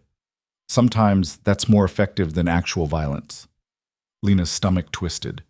This was who Adrian was, someone who solved problems with threats and intimidation, who lived in a world where violence was always an option. She'd known it intellectually, but seeing it in action, watching him calmly discuss terrorizing someone at her grandmother's birthday party, made it real in ways she couldn't ignore. You're afraid of me now, Adrian said. It wasn't a question. I don't know what I am. You should be afraid. You should have been afraid from the beginning. His voice was flat. I'm not a good man, Lena. I've never pretended to be. The things I've done, the world I live in, your grandmother was wrong. I'm not someone you hold on to. I'm someone you run from. Then why did you agree to this? Why play the devoted fiancé if you're so convinced you're irredeemable? Because I needed you. And because for 3 weeks, I get to pretend I'm someone different. Someone who could have a normal life, a normal relationship, a normal family. He laughed, bitter. Pathetic, isn't it? Lena looked at him, really looked at him, at the hard lines of his face, the tension in his shoulders, the loneliness wrapped in expensive clothes and cold control. It's not pathetic, she said quietly. It's human. Being human gets you killed in my world. Then maybe you're in the wrong world. Adrian pulled into the driveway but didn't get out. They sat in the dark garage, engine ticking as it cooled, neither moving. Today was hard, Adrian said finally. Your family, your grandmother, watching them love you, worry about you, want the best for you, that kind of unconditional care, I don't understand it. Did your family not? My family was complicated. My father loved too much, trusted too easily, got destroyed for it. My mother left when I was 12, couldn't handle the life anymore. I learned early that love is a weapon people use against you. He turned to face her. But watching you today, watching how they look at you, I understood why you needed this lie, why you couldn't bear to disappoint them. They're all I have. No, they're not. His hand found hers in the dark. You have more than you think, more than they see. You're stronger than they give you credit for. I'm not strong, I'm drowning in lies. You survived me. That takes strength. His thumb brushed across her knuckles. Your grandmother asked if I could love you the way you love, with your whole heart. I told her yes. You lied. Did I? Adrian's voice was soft, dangerous, because I'm starting to think that was the only honest thing I said all day. Lena's breath caught. Adrian, don't say anything, because if you do, If we acknowledge this, it becomes real, and real is complicated. It's already complicated. Then let's not make it worse. He released her hand, opened his door. We have 8 days left. Let's just get through them. He got out, leaving Lena sitting in the dark, heart pounding, trying to understand what had just happened. Adrian Voss had just admitted he might love her, and it terrified her more than anything he'd done before. Inside, they went to their separate rooms without speaking. Lena changed, washed off makeup, went through the motions mechanically. Her mind was spinning, replaying conversations, analyzing moments, trying to separate performance from truth. She was sitting on her bed, still dressed, when someone knocked softly. Adrian stood in her doorway, still in his clothes from the party, looking as lost as she felt. "I can't sleep," he said. "Me neither." "Can I come in?" Lena nodded, and he entered, closing the door behind him. For a moment, they just looked at each other, two people pretending to be married who were starting to wish the pretending was real. "What are we doing?" Lena asked quietly. "I don't know." Adrian sat beside her on the bed, careful to leave space between them. This was supposed to be simple, a transaction. 3 weeks, then done. It's not simple anymore. No. He turned to face her. "Your family is lovely. Your grandmother is dying. James Peterson tried to blackmail you, and I threatened him because the thought of anyone hurting you made me want to commit violence." He laughed, hollow. "Nothing about this is simple. Do you regret it, offering me this deal? I regret that I'm going to hurt you when this ends. I regret that you're starting to look at me like I'm someone worth caring about. I regret that every time I touch you now, it feels less like acting and more like need." He paused. "But I don't regret knowing you." Lena's eyes burned. "We can't do this. We can't let this become real. I know." 8 more days, then we go our separate ways. That's the deal. I know. So why does it feel like we're lying to ourselves more than we're lying to everyone else? Adrian reached out, tucking a strand of hair behind her ear in that gesture that had become habit. "Because we are." They sat there in the quiet, not touching, but not quite separate, two people caught in a lie that was becoming truth. "Tell me something real," Lena said suddenly. "Not part of the story we're selling, something true." Adrian was quiet for a long moment, then, "My mother didn't just leave because she couldn't handle the life. She left because my father became someone she didn't recognize, someone violent and paranoid and dangerous. And I swore I'd never become him. But every day, I see more of him in the mirror." He met her eyes, and that terrifies me more than anything in my world ever has. "You're not your father." "How do you know? You don't know what I've done, the things I'm capable of." "I know you gave me your mother's bracelet. I know you were gentle with my grandmother even though you had no reason to be. I know you protected me today, not because you had to, but because you wanted to." Lena's voice was steady. "You think you're a monster, but monsters don't question themselves. Maybe I'm just better at hiding it. Or maybe you're more human than you want to admit." Adrian stood abruptly, pacing to the window. "You need to stop doing that." "Doing what?" "Seeing things in me that aren't there. Building me into something I'm not. I'm going to disappoint you, Lena. It's inevitable, and I'd rather you hate me for what I am than love me for what I'm not." Too late for that. He turned, and the look on his face was raw, vulnerable in ways she'd never seen. "Don't say that." "Why not? It's true. I'm already in too deep. I already care more than I should." Lena stood, crossing to him. "You think you're the only one pretending this is fake? I've been lying to myself for days, telling myself it's just the performance, just the proximity, just the situation. But it's not. Lena, I don't want the money anymore. I don't want the clean slate. I just want—" She stopped, afraid to finish the sentence. "What? What do you want?" "You. The real you. Not Michael, not the businessman, not the act. Just Adrian." Her voice broke. "And I know that's impossible. I know we have 8 days left, and then this ends. I know you live in a world I don't belong in, and I live in a life you can't be part of. But I'm tired of pretending I don't feel this." Adrian closed the distance between them in 2 steps, hands framing her face with surprising gentleness. "If I kiss you right now," he said quietly, "there's no going back. This stops being fake. This becomes real. And real is messy and complicated and probably going to end badly for both of us. I know. Are you sure? Instead of answering, Lena kissed him. It was nothing like the brief, performative touches they'd shared for audiences. This was desperate and real, and everything they'd been holding back for nearly 2 weeks. His hands tangled in her hair, hers gripped his shirt, and for a moment the lies fell away, and there was just this: two people who'd found each other in the worst possible way at the worst possible time. When they finally broke apart, both breathing hard, Adrian rested his forehead against hers. "We're idiots," he said. "Complete idiots. This is going to be a disaster." "Probably. I'm still dangerous, still living in a world you shouldn't be part of, still going to hurt you." "I know." Lena's hands were still fisted in his shirt. "Do it anyway." And Adrian, who'd spent his entire adult life in control, who never made decisions without calculating every angle, who'd built an empire on cold logic and ruthless efficiency, threw caution away and kissed her again. Somewhere in the back of his mind, he knew this was a mistake. Knew that letting Lena in, letting this become real, was the most dangerous thing he'd ever done. But for the first time in longer than he could remember, Adrian Voss didn't care about the danger. He just wanted her, and that more than anything should have terrified him.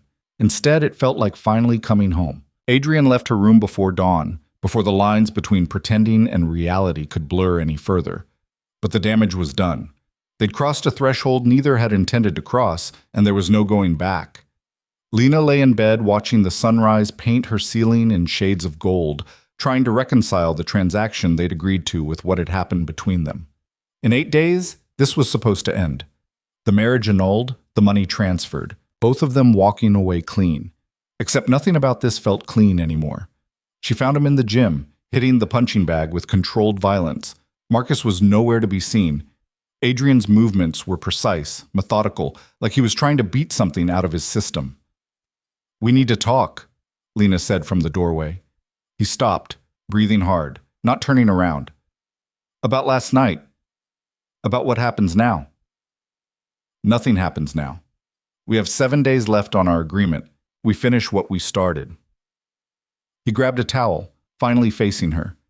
His expression was shuttered, back to the cold control she'd first encountered. "Last night was a mistake." The words stung more than they should have. A mistake. What else would you call it? We got caught up in the moment. The performance became too real. It happens. His voice was flat, emotionless. But it doesn't change the fundamental reality. This ends in 7 days. You get your money. I get my business deal. We move on. You don't believe that. I have to believe it, because the alternative is admitting I've developed feelings for someone I'm contractually obligated to leave. And that's not acceptable. Lena stepped closer, refusing to let him retreat behind his walls. What if I don't want the money anymore? What if I want to stay? Then you're delusional. Adrian's jaw tightened. This isn't a fairy tale, Lena. I'm not a prince. I'm a criminal who threatened a man at your grandmother's birthday party. I live in a world where people die for crossing me. Where trust gets you killed and love is a liability. You don't belong here. Maybe I do. Maybe you don't get to decide that for me. I'm deciding it anyway. He moved past her toward the door. The Castellano deal closes in 5 days. After that, we'll handle the annulment. Until then, we maintain appearances. That's all. He left, and Lena stood alone in the gym, anger and hurt warring in her chest. He was shutting her out, pushing her away, probably thinking he was protecting her. But all he was doing was proving he was exactly as damaged as she'd suspected. The next 3 days were torture. They maintained the appearance of a devoted couple for the Castellanos, for Adrian's business associates, for anyone watching. But in private, Adrian was distant, cold, back to treating her like an employee rather than someone he'd kissed like his life depended on it. Lena threw herself into the routine, training with Marcus, who said nothing about the tension but pushed her harder, meals with Helen, who offered quiet sympathy without prying, long hours alone in that massive house, feeling more isolated than she'd ever felt in her tiny apartment. Her mother called daily, gushing about how wonderful Michael had been, how happy Grandma Eleanor was, how excited everyone was for the wedding. Each call was another knife in Lena's chest, another reminder that the lies had multiplied beyond control. On day 4, everything changed. Lena was in the library when Helen appeared, face pale, expression strained. "Mrs. Voss, there's a situation. Mr. Voss needs you in his office immediately." The urgency in Helen's voice sent alarm bells ringing. Lena followed her down the hall, found Adrian on his phone, expression darker than she'd ever seen it. "I don't care what it takes," he was saying. "Find him, now!" He hung up, looked at Lena. "We have a problem." "What kind of problem?" "James Peterson, the man from your grandmother's party. He's missing." Lena's stomach dropped. Missing? As of this morning, his wife filed a report, and apparently before he disappeared, he told several people about his suspicions regarding us. Adrian's voice was tight. "The police are asking questions, about me specifically." "Oh my God! Did you—" "No, I didn't touch him." Adrian's eyes were hard. "But someone did, and they're trying to make it look like I'm responsible." "Who would do that?" "Someone who wants to destroy my deal with the Castellanos. Someone who wants to see me implicated in a disappearance right before the biggest negotiation of my career." He pulled up something on his computer, turned the screen toward her. "Thomas, the man from the gala, he's connected to a rival group. They've been trying to block this acquisition for months." Lena's mind raced. "So he took James Peterson, who already suspected us, and made him disappear to frame you." "Exactly. And if the police come sniffing around, if the Castellanos get wind of this, the entire deal falls apart. More than that, I could be looking at real legal trouble." "What do we do?" "We?" Adrian's expression was sharp. "There's no we in this, Lena. This is my mess. My world. You need to distance yourself. Go back to your apartment, your life. Act like this was a brief fling that ended. Protect yourself." "I'm not abandoning you." "You're not abandoning me. You're being smart." He stood, came around the desk. "This is what I tried to tell you. My world is dangerous. People disappear. People get framed. People die. And I won't let you get caught in the crossfire. Too late. I'm already in it." Lena grabbed his arms, forcing him to look at her. "We're married, Adrian, legally. That makes this my problem, too. So stop trying to protect me by pushing me away and let me help." For a moment, something flickered in his eyes. Gratitude, maybe, or fear. Then it was gone, replaced by calculation. "If you stay, if you help, there's no guarantee this ends well," he said quietly. "Nothing in life comes with guarantees. You taught me that." Adrian was quiet, clearly weighing options, assessing risks. Then he nodded. "All right, here's what we're going to do." They spent the next 2 hours strategizing. Adrian made calls, pulled in favors, activated networks Lena didn't want to know about. The picture became clearer. Thomas had orchestrated James's disappearance to frame Adrian, timing it perfectly to coincide with the Castellano deal closing. "He's probably keeping James alive somewhere," Adrian said, studying surveillance footage his people had pulled. "If James turns up dead with evidence pointing to me, it's stronger than just a disappearance. But if I can find him first, prove I wasn't involved, the frame job falls apart. And if you can't find him, then I lose everything, the deal, my reputation, possibly my freedom." He looked at her. "Which is why you should still leave, while you can." "I'm not leaving." Lena's voice was firm. "What do you need me to do?" What Adrian needed was something Lena hadn't expected. He needed her to go back to the Castellanos. "Maria trusts you," he explained. "If the rumors reach them before we resolve this, they'll call off the deal. But if you go there, act normal, keep them confident. It buys us time." "You want me to lie to them?" "I want you to do what you've been doing for 2 weeks. Perform, convince them everything is fine. While you're out hunting for a missing man. While I'm fixing this mess." Adrian's expression was tense. "Can you do it?" Lena thought about Maria's warmth, Antonio's trust, the way they'd welcomed her into their family without question. The thought of lying to them again made her sick.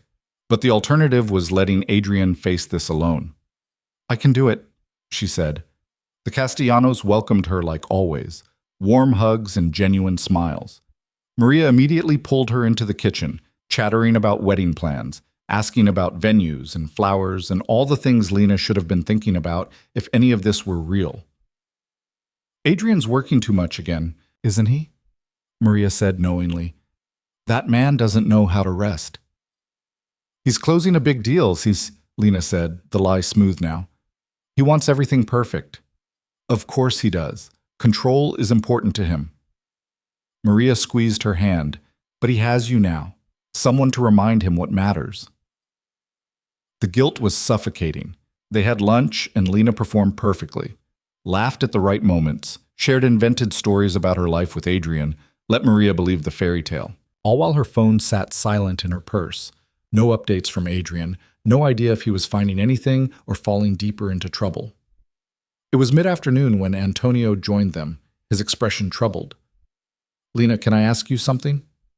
Her heart seized. Of course. Adrian, his business. You know what he really does, don't you? The question hung in the air like a blade. Lena's throat went dry. I know he's in real estate development, she said carefully. And the rest? Antonio's eyes were kind but sharp. The parts he doesn't advertise? Lena met his gaze, made a choice. I know he's complicated. I know his world isn't simple. And I know he's trying to build something better. Antonio studied her for a long moment. Then he nodded. Good. Because rumors are circulating about a missing man, about Adrian being involved. And I need to know if my daughter here, he gestured to Maria, and I are making a mistake trusting him. You're not making a mistake. Lena's voice was steady. Adrian didn't do what they're accusing him of. He's being framed by people who want to see him fail, and he's working right now to prove it. How do you know? Because I know him. Not the businessman, not the reputation. Him. She held Antonio's gaze. He's not perfect, but he's honest with me about who he is, and that's more than most people can say. Antonio and Maria exchanged a look, some silent communication passing between them. Then Antonio smiled slightly. You love him, really love him. And Lena, who'd been lying for weeks, found herself telling the truth. Yes, I really do. Her phone buzzed. A text from Adrian. Found him. Need you home now. Lena made her excuses, promised to visit soon, son, and rushed back to the house. She found Adrian in his office with a man she didn't recognize. Mid-40s, disheveled, terrified. James Peterson. Lena, Adrian said, voice tight. James has something to tell you. James looked at her, shame written across his face. I'm sorry. I never meant for it to go this far. Thomas offered me money to dig up dirt on you and Adrian, said it would just be leverage, nothing serious. Then he took me, locked me in some warehouse, said he was going to kill me and make it look like Adrian did it. How did you escape? Lena asked. I didn't. Adrian's people found me, broke in, got me out. James's hands shook. He saved my life even though I tried to blackmail him. Adrian's expression was unreadable. I'm not in the business of letting innocent people die for other people's games, even people who threaten me. What happens now? Lena asked. Now James goes to the police, tells them everything. Thomas gets arrested for kidnapping. The frame job collapses, and the Castellano deal goes through. Adrian's gaze was steady. And you get your life back. The words landed like stones. Right. The deal. The end of their arrangement. James left with 2 of Adrian's security team to give his statement. Helen appeared to show them out, and suddenly Lena and Adrian were alone in the office that had seen so many of their battles. You did it, Lena said. You saved the deal. We did it. You kept the Castellanos confident, bought the time I needed. Antonio asked me if I knew what you really did, what you really are. Adrian's jaw tightened. What did you tell him? The truth, that you're complicated, that you're trying to build something better, that I trust you. She paused. And that I love you. The confession hung between them. Adrian closed his eyes briefly, and when he opened them, they were raw with something that looked like pain. You can't love me, Lena. Too bad. I already do. I'm going to hurt you. It's inevitable. You're hurting me right now by pushing me away. She crossed to him, refusing to let him retreat. The deal closes tomorrow. Our agreement ends. But I don't want it to end. I want us, to be real. It can't be real. You saw what happened with James. My enemies will use you against me. They'll threaten you, hurt you, maybe worse. I can't protect you from that. Then teach me to protect myself. You've been training me for 2 weeks. Keep training me. Let me be part of this world instead of shielding me from it. You don't understand what you're asking. I understand perfectly. I'm asking you to stop being afraid, to stop hiding behind control and danger and all your excuses. I'm asking you to let me in. Really in. Not as part of a transaction, but as someone who wants to stay. Adrian's control was cracking. She could see it. The walls he'd built so carefully were crumbling under the weight of everything they'd become to each other. If I let you stay, he said quietly, if we make this real, I need you to understand something. My world is violent, dangerous, unpredictable. People will come after us, after you. And I will do whatever it takes to protect you. Whatever it takes. Can you live with that? Lena thought about the man in the alley, the gunshot, the cold way Adrian had threatened James at her grandmother's party. Thought about Marcus teaching her to fight, Helen's knowing looks, the bracelet on her wrist that belonged to a mother Adrian never mentioned. She thought about all of it, and still, her answer was simple. Yes, I can live with that, as long as you stop trying to face everything alone. Adrian pulled her close, forehead resting against hers, and Lena felt the tremor run through him. Relief, or fear, or both. I don't know how to do this, he admitted. How to be with someone. How to trust that you won't leave or betray me or use my feelings against me. Neither do I. I've been lying to everyone for so long I forgot how to be honest. Lena's hands fisted in his shirt. But we'll figure it out, together, messily and imperfectly, but together. This is insane. Probably. But we're good at insane, remember? And Adrian, who'd spent his entire life calculating risks and avoiding vulnerabilities, made the most dangerous decision of his life. He chose her. The kiss was different from the others, not desperate or performative, but certain, a promise instead of a question. When they broke apart, both breathing hard, Adrian's expression had shifted from guarded to something that looked almost like hope. The Castellano deal closes tomorrow, he said. After that, we don't need to be married anymore. We can annul it, start fresh, do this the right way. Or, Lena said slowly, we could stay married, make the contract real. You want to stay married to me? I want to be with you. Whether that's as your wife or your girlfriend or your partner in crime, I don't care. I just want you, the real you. Adrian was quiet, processing. Then, my world will demand things from you. You'll need to be stronger, smarter, more careful than you've ever been. You'll need to learn when to fight and when to walk away. You'll need to understand that sometimes I'll make decisions you won't like, do things you won't approve of, all to keep us safe. I know. And your family. They'll expect Michael Carson, the successful businessman. They'll want wedding photos and grandchildren and normalcy. Can you give them that while knowing what I really am? Lena thought about her grandmother, her mother's excitement, the lies she'd told to get here. We'll find a balance. We've been performing for weeks. We can keep performing when we need to, but privately, between us, we'll be honest. Always. Always, Adrian repeated, like he was testing the word. I've never promised anyone always before. Good. Then I'll be your first. He pulled her close again, and they stood there in his office, two people who'd found each other through lies and desperation and the worst possible circumstances, holding on to something real for the first time in their lives. The next day, the Castellano deal closed. Adrian signed papers, shook hands, officially acquired the business interests that would legitimize his empire and shift his world towards something legal. Antonio embraced him like a son. Maria kissed both their cheeks, and through it all, Lena stood beside him, not as a prop or a performance, but as his actual wife. You did good, boy, Antonio said quietly to Adrian. Building something that lasts, that matters. Your father would be proud. Adrian's jaw tightened, but he nodded. Thank you. After the Castellanos left, after the attorneys and the celebration and the photographs, Adrian and Lena returned to the house that had felt like a prison and was starting to feel like home. "What now?" Lena asked. "Now we figure out what being married actually means when it's not a transaction." Adrian pulled her close. "We tell your family the truth about my name. We navigate the complicated reality of merging your world with mine. We probably make a lot of mistakes." "Sounds terrible." "Probably will be." He smiled, actually smiled, warm and genuine, "but at least we'll be terrible together."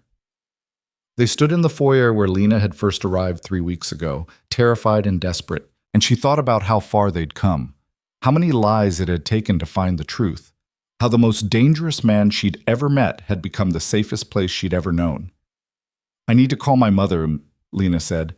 "Tell her that Michael's real name is Adrian, that he's not in finance, not exactly, that our story is more complicated than I let on." "Will she understand?" "Eventually. Maybe." Lena twisted the ring on her finger, no longer a prop, but a promise. "They love me. That means accepting my choices, even the messy ones." "Speaking of messy," Adrian's expression turned serious. "There's something else we need to discuss. The money. The $200,000 I promised you, it's still yours. The contract is fulfilled. You can take it and walk away if you want." "I don't want it." "Lena, I don't want your money, Adrian. I never did, not really. I wanted a way out of drowning, a way to stop lying to my family. And you gave me that, but what I got was so much more." She took his hands. "I got you, and that's worth more than any amount of money." "You're too good for me." "Probably, but you're stuck with me anyway." Adrian kissed her, and Lena thought about fairy tales and how they always skipped the complicated parts. The messy reality of two broken people trying to build something whole. The negotiations and compromises and hard conversations about merging lives that didn't naturally fit. But maybe that was the real story worth telling. Not the perfect romance, but the imperfect one. The one where love wasn't a solution, but a choice you made every day despite the complications. 3 months later, Lena stood in the same Riverside country club where her grandmother's party had been, wearing a different dress, surrounded by the same family, preparing to tell them the truth. Adrian was beside her, hand on her lower back, solid and steady. They decided together, no more lies. Her family deserved to know who she'd really married, what his world really entailed, what their future actually looked like. "You ready?" Adrian murmured. "No, but let's do it anyway." Her mother appeared, smiling. "Lena, what's this mysterious announcement you mentioned? Is it about the wedding? Have you set a date?" Lena took a breath. "Actually, Mom, there's something I need to tell you. About Michael, about us." The truth came out in pieces. That his real name was Adrian Voss. That their romance had started as a business arrangement. That the engagement had begun as a lie to impress the family, but had become real along the way. That his business interests were complicated, sometimes dangerous, and she was choosing to be part of that world anyway. Her mother's face went through a dozen emotions. Her father looked ready to explode. Maya immediately went into lawyer mode, asking questions, demanding details. But her grandmother, sitting in her wheelchair, oxygen tube in her nose, just smiled. "I knew," Eleanor said quietly. Everyone turned to stare at her. "You knew?" Lena asked. "That Michael wasn't who you said he was? That something was complicated about your relationship?" Eleanor's eyes were still sharp despite the illness ravaging her body. "Of course I knew. I've been reading people for 85 years, sweetheart. You think I couldn't see through a fake engagement? Then why didn't you say anything?" "Because I could also see that whatever started as a lie was becoming real. I could see the way he looked at you, the way you looked at him. I could see two people finding each other despite themselves." Eleanor reached out, and Adrian knelt beside her wheelchair so she could take his hand. "And I could see that this man, whatever his past, whatever his world, would burn it all down before he let anything hurt you. That's worth more than any pretty story." Adrian's throat worked. "Thank you. Don't thank me yet. You hurt my granddaughter. I'll haunt you. Don't think death will stop me." "I believe you." Eleanor turned to Lena. "You love him?" "Yes." "And he loves you?" "Yes," Adrian said before Lena could answer. Then that's all that matters. Eleanor leaned back, tired but satisfied. Everything else is just details. The family was less immediately accepting. Her mother needed time to process. Her father demanded a private conversation with Adrian that lasted an hour and involved what sounded like threats. Maya made them both promise to get a better prenup, one that actually protected Lena. But slowly, grudgingly, they came around. Because at the end of the day, they could see what Eleanor saw, that whatever mess Lena and Adrian had started with, they'd found something real in the middle of it. 6 months after that, Eleanor passed away peacefully in her sleep. The funeral was huge, celebrating a life well lived and a woman who'd touched countless people. Lena gave the eulogy, Adrian held her hand through it, and afterward her mother pulled them both aside. "She loved you, you know," Claire said to Adrian. "Told me right before she died that you were exactly what Lena needed. Someone strong enough to match her, honest enough to earn her trust." "I try," Adrian said quietly. "Try harder." But Claire's smile was warm. "And thank you for making her last months happy, for giving her a love story to believe in." A year after their arrangement began, Lena and Adrian stood in Adrian's office, their office now, since Lena had started working with him on the legitimate side of his business interests. "The Hayes Foundation is officially established," Adrian said, reviewing paperwork. "In your grandmother's name. Focused on civil rights advocacy, supporting causes she cared about. Initial funding of $5 million. You didn't have to do that," Lena said. "Yes, I did.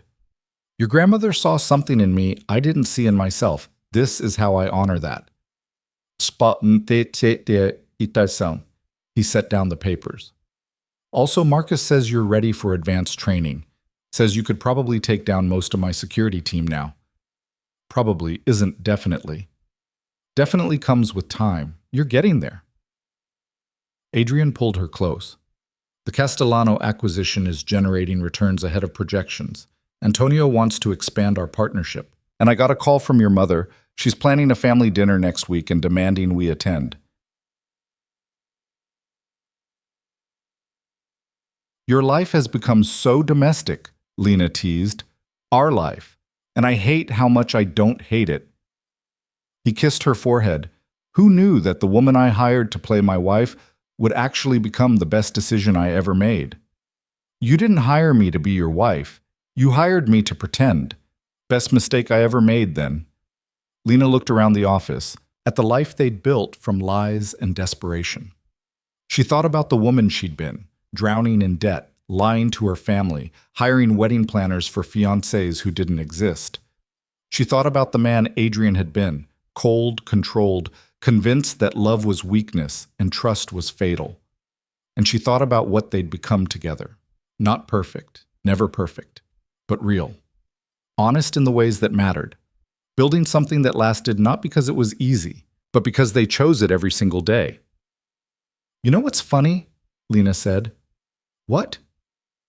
"I came to you thinking I needed a fake husband to solve my problems, and you came to me thinking you needed a fake wife to close a deal. And we were both right, just not the way we expected. We did solve our problems. We did close the deal, just not the business one." Adrian smiled, that genuine smile she'd learned to coax out of him. "So what deal did we close?" "The one where two people too stubborn to admit they were lonely found each other and decided to be less lonely together." "That's not very romantic." "No, but it's true. And true is better than romantic." Adrian kissed her, and somewhere in the back of her mind, Lena thought about the wedding planner she'd hired all those months ago. About Caroline with her binder of vendors and her professional smile, planning a party for a man who didn't exist. She should probably tell Caroline the truth someday. Explain that Michael Carson had become Adrian Voss, that the fake engagement had become a real marriage, that the careful lie had transformed into the most honest thing in her life. But maybe Caroline wouldn't be surprised. Maybe she'd seen enough weddings and engagements and love stories to know that the real ones never started neatly. They started in alleys and desperate phone calls and deals struck out of necessity. They started with people pretending to be something they weren't until they accidentally became something better. They started messy and stayed messy, and that was okay, because messy meant real, and real meant there was something worth fighting for. "What are you thinking about?" Adrian asked. Fairy tales, Lena said. And how they always end at the wedding, like that's the hard part over. And? And I'm glad our story didn't end there. I'm glad we got to do the hard part. The actual marriage, the merging of worlds, the daily choice to stay. You think we're doing it right? I think we're doing it our way, and that's the only right that matters. Adrian pulled her closer, and they stood in the office that had witnessed so many of their battles, holding on to each other and the life they'd built from lies. Because that was the real lesson Lena had learned, that sometimes you had to lie your way into the truth. Sometimes you had to fake it until it became real. Sometimes the most dangerous man in the city turned out to be the safest place you'd ever known. And sometimes, just sometimes, the desperate choices you made when you were drowning turned out to be the ones that saved you. Not because they were easy, but because you chose them every single day, even when it was hard. Especially when it was hard. That was what love actually looked like. Not the performance, not the pretty story, but the daily choice to stay, to fight, to build something together despite all the reasons it shouldn't work. And Lena and Adrian, who'd started as strangers bound by contract, had somehow become partners bound by choice, which was messier, harder, and infinitely more real than anything they'd pretended to be. And that, Lena thought as Adrian kissed her again, was the only kind of love story worth telling, the kind that didn't end with the wedding, the kind that just kept beginning, over and over with every choice to stay.